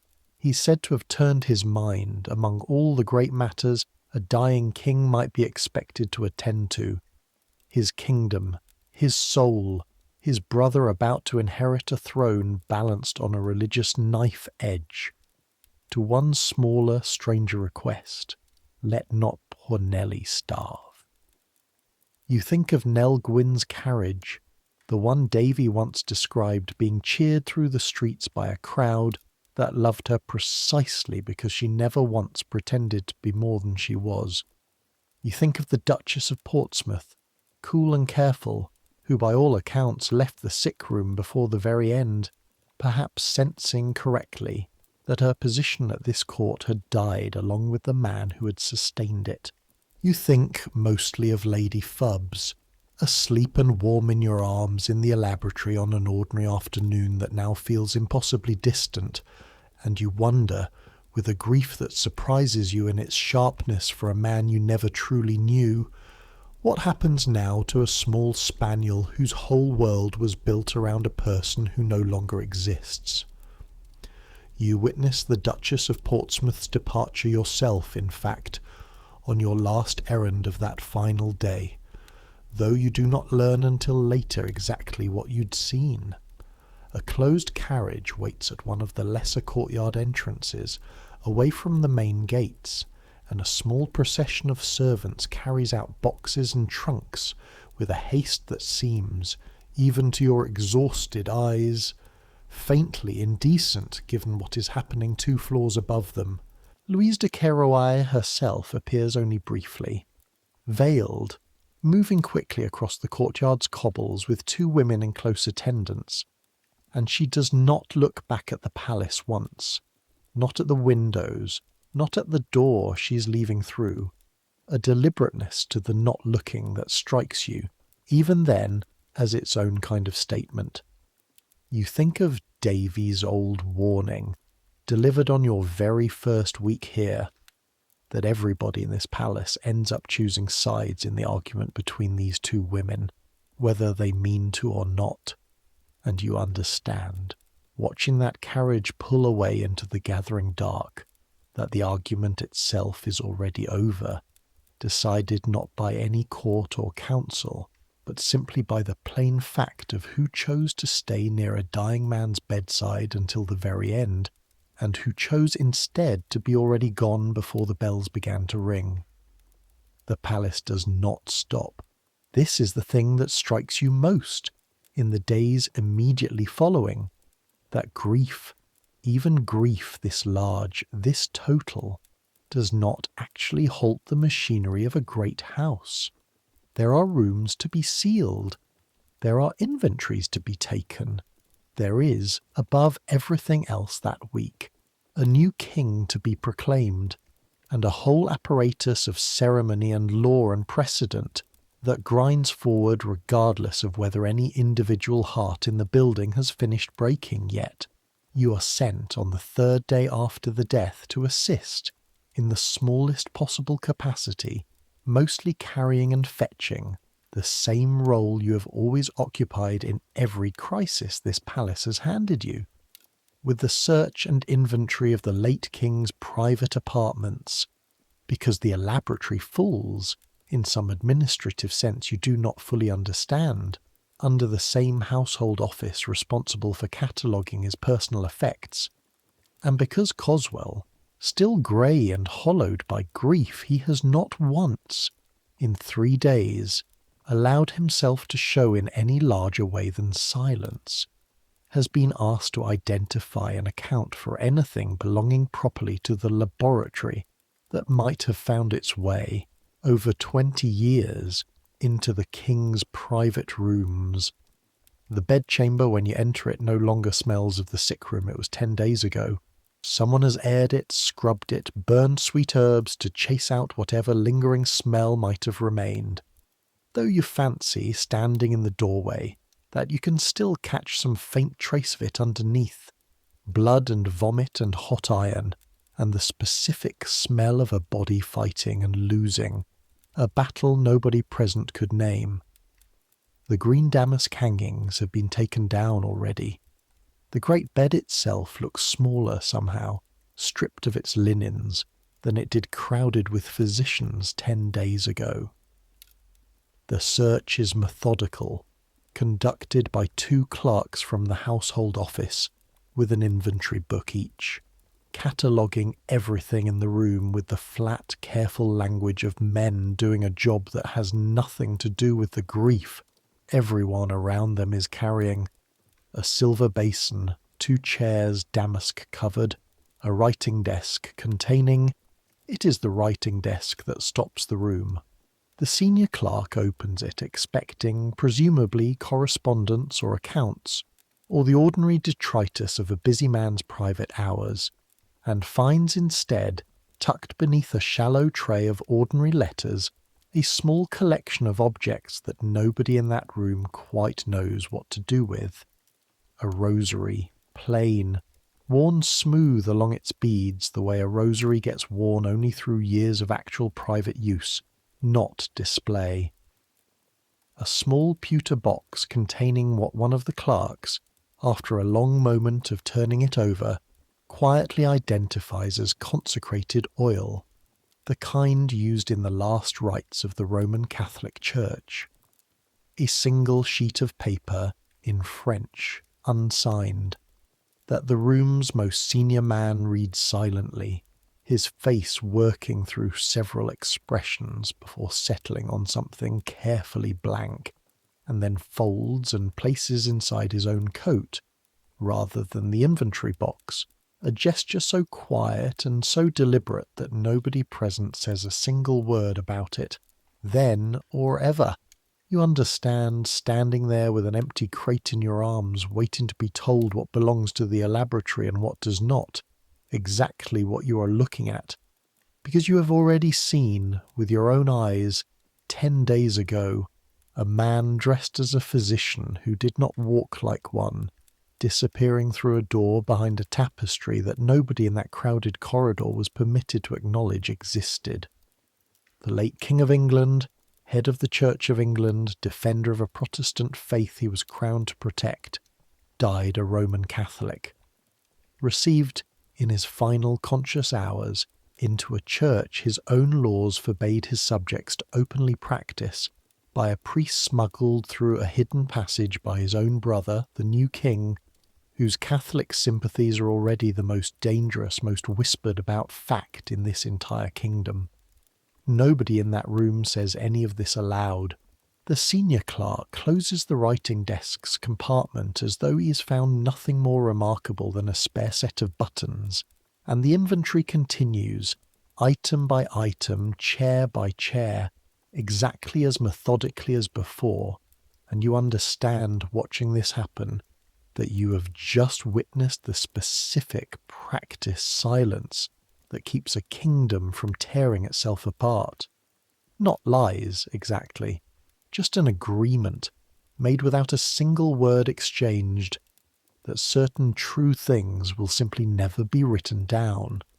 The inventory continues well past that first shock, and the rest of it, though none of it carries the same danger as the writing desk's hidden compartment, teaches you nearly as much about the man you spent 2.5 years half knowing, a ledger kept in the king's own hand in places where his secretary's writing gives way to his, recording debts that stretch back further than you'd imagined, sums owed to vintners, to tailors, to a bookseller in Paternoster Row, who supplied him with volumes on chemistry and navigation and natural philosophy that Coswell recognises on sight, having discussed half of them with him personally over the Elaboratory's furnace. A separate note, unsigned but in a hand 3 different people in that room independently identify as the king's own, instructing that a pension already granted to Mistress Gwyn be continued and, if anything, increased. A private echo, written down properly at last, of the 2 words everyone in the palace has already heard he spoke with nearly his last clear breath. You think of her barefoot on her own carpet, laughing before she'd even turned to see who was at the door, and you find yourself hoping, with an intensity that surprises you, that whoever inherits the duty of honouring that note actually does. There is, too, a smaller, sadder accounting to be made of the spaniels. Someone from the new king's household arrives on the second day of the inventory to ask, with careful formality, what provision exists for the dogs, and the answer, it turns out, is almost none at all. No formal instruction, no dedicated allowance, only the assumption, apparently shared by everyone who ever watched him with them, that of course they would always simply be looked after, because he had always simply looked after them himself. A junior groom of the bedchamber, a kind, quiet man you've spoken to perhaps 3 times in 2 years, volunteers to take Lady Fubbs and 2 of her litter sisters into his own modest lodgings rather than see them turned loose into the general kennels with the hunting dogs, and you feel a small disproportionate flood of relief on hearing it, out of all keeping with how little the fact should matter against everything else that week has held.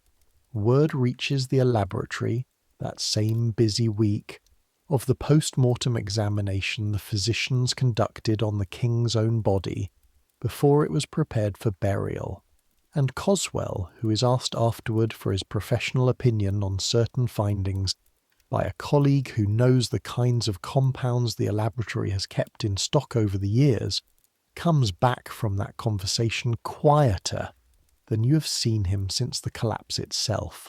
The physicians found, he tells you eventually, in a voice stripped of its usual dry precision, signs in the kidneys that troubled men who claimed to have seen a great many kidneys in their careers, a wasted, damaged look that none of them could fully account for. Nobody in that examining room says the word poison, not in any accusing sense, but you notice, listening to Coswell describe it, that nobody quite rules it out either, and you think with a coldness that settles into your chest and does not entirely leave, of the small metallic sweetness that has clung to the Elaboratory's air every single day of your 2.5 years there. The smell you learned to stop noticing the same way you stopped noticing the pestil's steady scrape. Could it have been us, you ask him before you can stop yourself? The lab. Could something we made have... No, Coswell says, too quickly, and then more slowly, more honestly. I don't know. Everything we've ever handled in that room His Majesty handled too, with his own hands, for 20 years, long before you or I ever stood at that furnace.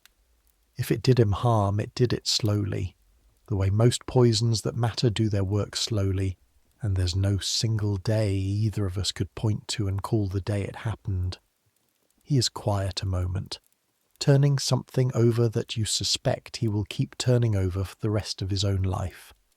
It doesn't change anything now, Tarrant. Knowing wouldn't bring him back, and not knowing won't kill either of us any faster than we were already going to die. Best you learn that lesson young. Some questions don't have answers worth the cost of finding them. You're not entirely certain, hearing this, that you agree with him, but you keep the question to yourself after that, the same way you keep everything else that week, filed away quietly beside the tapestry door and the writing desk, and the coin still sitting, unspent, in the bottom of your own small chest of belongings. Coswell finds his own moment of quiet reckoning an hour later, in a smaller adjoining room that turns out to have served, unofficially, as a kind of overflow storage for items the king kept close but rarely used. And there, among a scatter of half-finished correspondence and a locked cabinet of curiosities, Coswell is asked to open, because he alone recognises the lock's mechanism.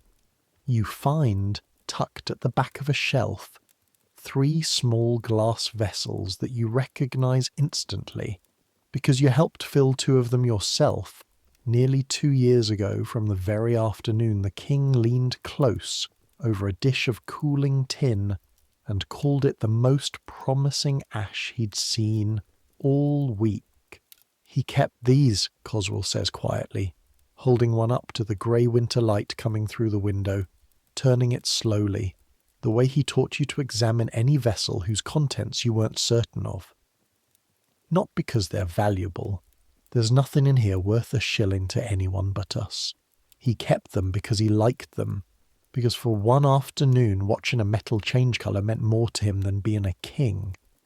He sets the vessel down, very carefully, and for a moment his composure, held so tightly for 3 days, threatens to slip entirely, and you look away, because you understand even at 17 that some griefs deserve to be witnessed as little as possible. It is in the general disorder of that same long inventory day, while carrying a crate of Elaboratory items back toward the laboratory itself, that you become aware, for the second time since the king's collapse, of just how much danger a single overheard fact can carry in a palace like this one. You pass in a narrow servants' corridor 2 gentlemen you do not recognise, speaking in voices pitched low, but not quite low enough, and you catch, before you can help yourself, a fragment that turns your stomach cold. Mention of a search, ordered discreetly by certain lords anxious about exactly the kind of objects you have just watched a clerk quietly fold into his own coat. A search for anyone below stairs who might have seen or heard anything unusual in that final week. Anyone who might, deliberately or carelessly, let slip a detail that could set the whole uneasy peace of a Protestant kingdom succession alight. You do not stop walking. You do not slow your pace by so much as half a step. You carry your crate the rest of the way to the Elaboratory, with your heart hammering hard enough that you can feel it in your scorched, scarred palms, and you say nothing to Coswell, and you say nothing to Davy that night, Lying in the narrow shared bed under the low beams, you can both still touch without straightening your arms. Though Davy, sensing something wrong in your silence, asks twice whether you're well and accepts, both times, your flat, unconvincing yes. You keep the secret, not out of loyalty to a dead king you barely knew, and not entirely out of fear, though fear plays its part. You keep it because you understand, with a clarity that surprises you, that some truths are not yours to spend, that a boy who sweeps floors and weighs powders has no business deciding what a kingdom is or isn't ready to hear, and that the safest place for what you saw in that corridor and that writing desk is exactly where the senior clerk put his folded paper, tucked away, close to the body, never spoken of again.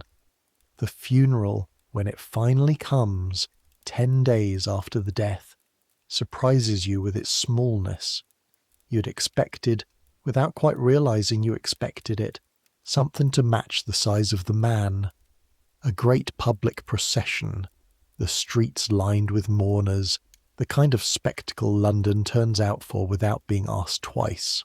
Instead, the king is buried at Westminster Abbey at night, quietly, with what the household describes, in careful, neutral language, as a private ceremony befitting the current delicacy of the times, no lying in state for the ordinary people to file past, no grand procession through streets that loved him, rightly or wrongly, more than they loved almost any king before him. You understand why by now. A public funeral risks a public reckoning, and a public reckoning risks the very secret you are already carrying, unspoken, in your own chest. Better, the men who arrange these things have decided to bury a complicated king quickly and quietly than to give a restless city too long to ask complicated questions. Coswell attends what small ceremony there is, in his official capacity, and takes you with him as far as the Abbey's outer precinct, though you're not permitted at your rank any closer than that. You stand in the cold February dark with a small crowd of other household servants who have found their own reasons to be near, however far from the actual proceedings, and you watch candlelight move behind high windows, and you listen to bells you cannot see ringing somewhere inside. The cold that night has a particular quality to it, a stillness underneath the wind that makes every separate sound carry further than it should. A horse shifting its weight somewhere behind you, the creak of a gate, the low murmur of the small crowd around you speaking in the same careful half-whispers. Everyone in this story seems to have learned to use whenever the subject turns dangerous or sacred, which tonight is somehow both at once. Peg stands beside you, having talked her way free of the laundry for an hour on the strength of an excuse you suspect nobody actually believed, and nobody troubled to challenge either, and she does not speak, only stands close enough that her shoulder rests against yours, which is that night exactly as much comfort as either of you has words for. Davy is somewhere in the crowd too, you know, though you lose sight of him in the dark and do not go looking, because standing still and simply witnessing, however little you can actually see, feels like the only fitting thing left to do. You think, standing there with your breath fogging in front of you exactly the way it fogged out on the frozen Thames 2 winters ago, about a man who fed ducks with his own hand every morning of his reign, and kept 3 glass vessels from an ordinary Tuesday afternoon because they made him happy, and who died in the end believing something his own laws would have punished any ordinary subject for believing. You think, too, of the writing desk's compartment closing again with that same quiet, practised efficiency, of the unsigned French letter disappearing into a clerk's own coat, of an entire kingdom's worth of careful men agreeing, without a single word exchanged, to bury a truth in the same ground as the body that had carried it. Somewhere inside those high windows, candlelight moving steadily from one to the next, that agreement is being sealed as surely as any coffin lid, and you understand, shivering in the dark with Peg's shoulder against yours, that you are one of a very small number of people outside that abbey who actually knows what is being buried twice tonight.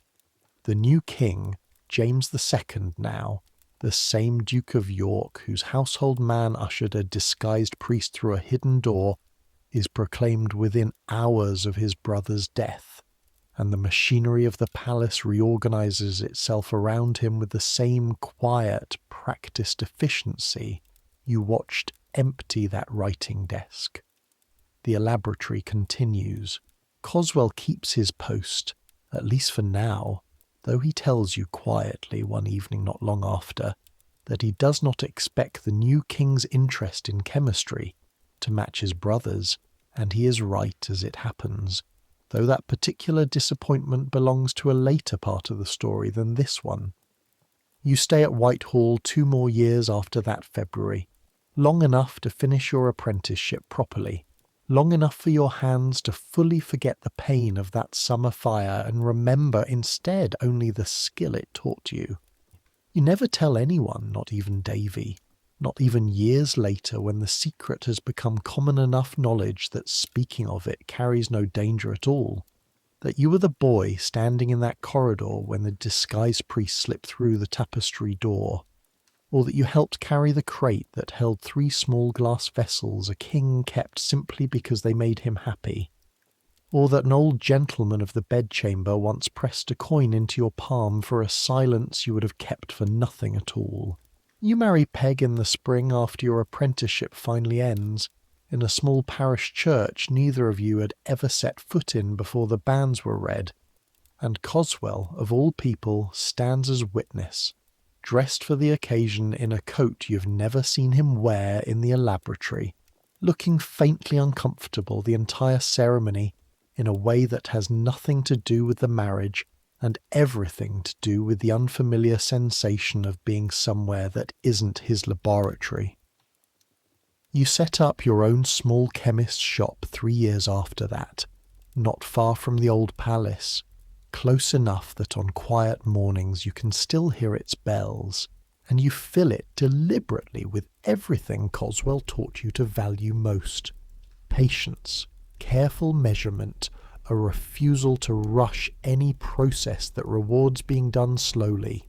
Peg keeps your accounts and your linens both, and teases you for the rest of both your lives about the day she first found a scorch hole in your apron, and decided then and there that you needed looking after. Coswell himself does not long outlive the king he served for 2 decades. He dies quietly, in his own bed, some 6 years after that terrible February, and you are the one who inherits, by his own written wish, the small balance he taught you to use, the same delicate instrument you once practiced on for a full week, just learning to set weights on its pan without breathing on them wrong. You keep it in your own shop for the rest of your working life, and you teach your own apprentices, in time, the same 4 words he once taught you, delivered in the same flat, unhurried voice you find yourself unconsciously borrowing whenever you say them. Watch the colour.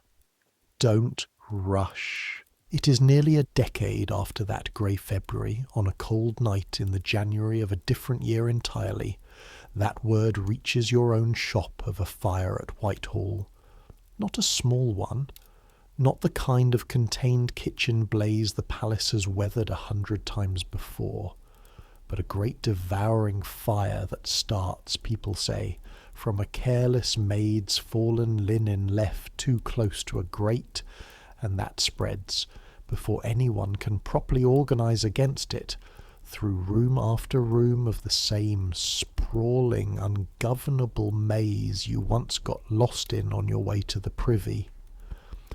You walk down to the riverside yourself that night, Peg's hand in yours, and stand among a crowd of Londoners far larger than the one that gathered outside Westminster Abbey a decade before, watching the sky over the palace glow the wrong colour, orange and restless, throwing more heat across the water than any furnace you ever tended could have managed on its own.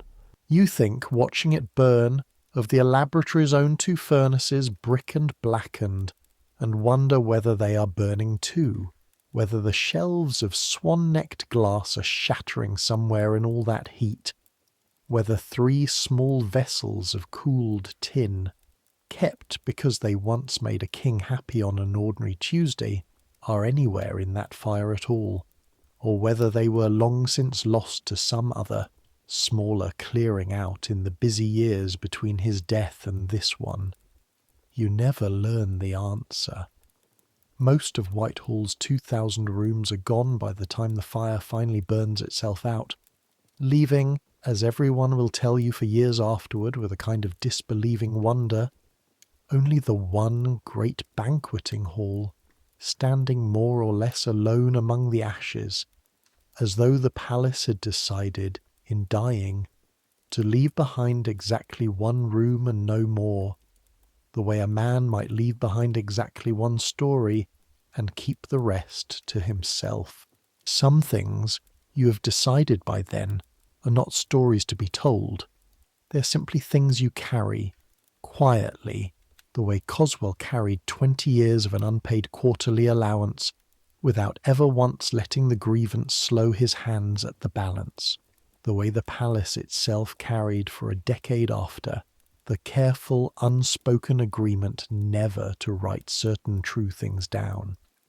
You think sometimes, in the years after you finally leave Whitehall for a shop of your own, smaller than the Elaboratory, quieter, no king ever walks through your door already talking before he's fully in the room, about the view from the leads that spring afternoon, the whole tangled sprawl of the palace, and the river, and the half-built dome of St. Paul's rising over all of it, patient, unfinished, indifferent to whichever king happened to be dying or reigning or feeding ducks in the park below at any given moment.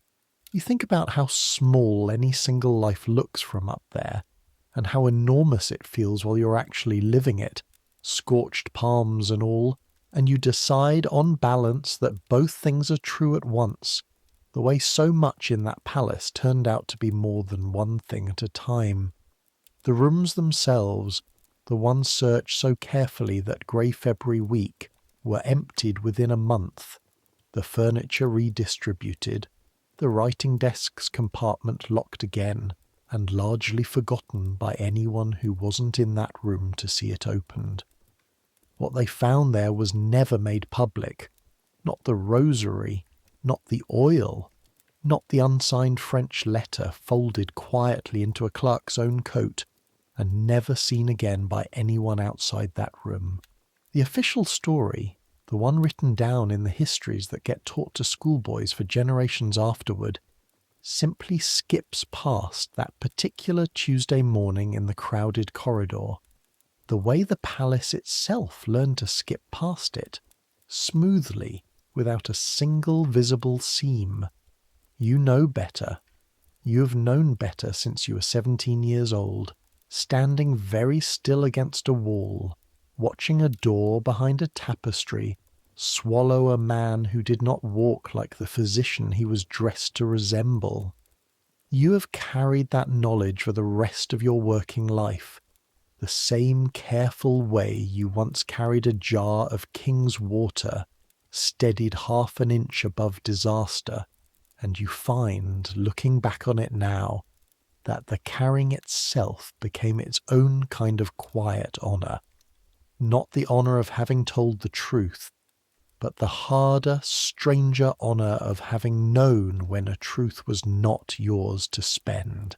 Centuries will pass, and most of what happened in that palace will fade the way everything fades. The debts forgotten, the mistresses reduced to a line or two in histories written by men who never smelled the sulphur of that laboratory, or felt the specific ache of a blistered palm gripping a wet cloth against sudden fire. Whitehall itself will burn decades after you leave it, in a fire that takes almost the whole palace down to nothing, leaving only a single banqueting hall standing where 2,000 rooms once sprawled across 23 acres of riverside London. The Elaboratory, the furnaces, the shelves of swan-necked glass, all of it will be ash before your own children are grown. But some things don't change. Whatever burns and whatever gets rebuilt on top of the ashes. A boy learning a trade with careful, frightened hands. A master who says everything in here rewards slow and punishes fast and means it about more than chemistry. A king who is, underneath the crown and the debts and the mistresses and the secret he could not confess until the very hour of his death. Simply a man who liked watching things change colour in the light of a furnace, and who trusted a handful of ordinary people, a chemist, an apprentice, a priest disguised badly as a physician, with the parts of himself the kingdom was never allowed to see. You're tired now, the way you were tired that whole terrible week in February, the good tired, the kind that comes after carrying something heavy the whole necessary distance and finally setting it down. Let the furnace bank low, let the last coal settle into ember and ash, the way it always does at the end of a long day's careful work. Let the corridor outside grow quiet, the way every corridor in every palace eventually grows quiet, no matter how many bells rang through it once, no matter how many secrets it swallowed behind how many tapestries. Let the city settle, let the river slow, let the whole vast, indifferent, unfinished dome of the world go on rising, patient over everyone sleeping and everyone dying and everyone simply trying to get through one more ordinary Tuesday underneath it. Let the balance rest on its stand. Weights return to their case, nothing left mid-measure to trouble anyone's sleep. Let the wet cloth by the door dry out at last, folded, ready, needed by no one tonight. Let the tapestry hang still against its wall, hiding nothing more urgent now than dust and the memory of a door that mattered once and matters to almost no one anymore. The same as every apprentice who ever swept a half-circle of floor clean before a furnace he didn't yet understand. The same as every servant who ever stood in a cold courtyard at night, watching candlelight move behind windows too high to see through.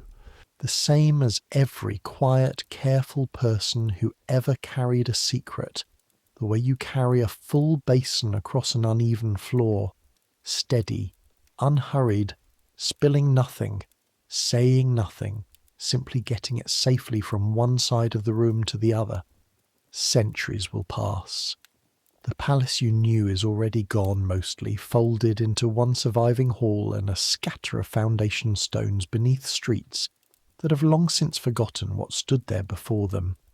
The furnaces are cold, the glass is dust, the rosary, the oil, the unsigned letter, wherever they ended up, they are certainly gone now too, along with the hands that once folded them away and the coat pocket that once hid them. Kings will keep dying, in beds hung with whatever the fashionable damask of their own century happens to be, surrounded by physicians trying whatever their own century's medicine believes might help, attended by boys not much older than you were, carrying basins, holding their breath, understanding more than anyone above their rank expects them to. But something in the shape of it stays the same. Someone always watches. Someone always carries the water, the cordial, the coal, the small folded truth nobody above them wants written down. Someone always stands very still against a wall at exactly the wrong moment and sees exactly the right thing, and has to decide alone in half a second what a truth like that is worth, and to whom, and whether keeping it is courage or cowardice, or simply the only sensible choice available to someone too small to change what it means. You were that someone once for one particular king, in one particular February, in one particular corridor that no longer exists. It cost you nothing in the end but a coin you never spent and a silence you never broke. And it taught you, better than any furnace ever could, that some of the heaviest things a person carries through a life are the ones nobody else ever knows they're carrying at all. So let it come now, the way it always comes, at the end of every long day's careful work. Let sleep take you the way it took you that first, frightened night in the garret, and every ordinary night after it, and this one too. Let the noise of the day fade into the noise of the night, and the noise of the night fade into nothing at all. Let your hands unclench. Let your shoulders drop the last half-inch they've been holding since morning. Let your thoughts slow and soften, and finally stop. You've carried enough for one lifetime. Set it down now. Good night.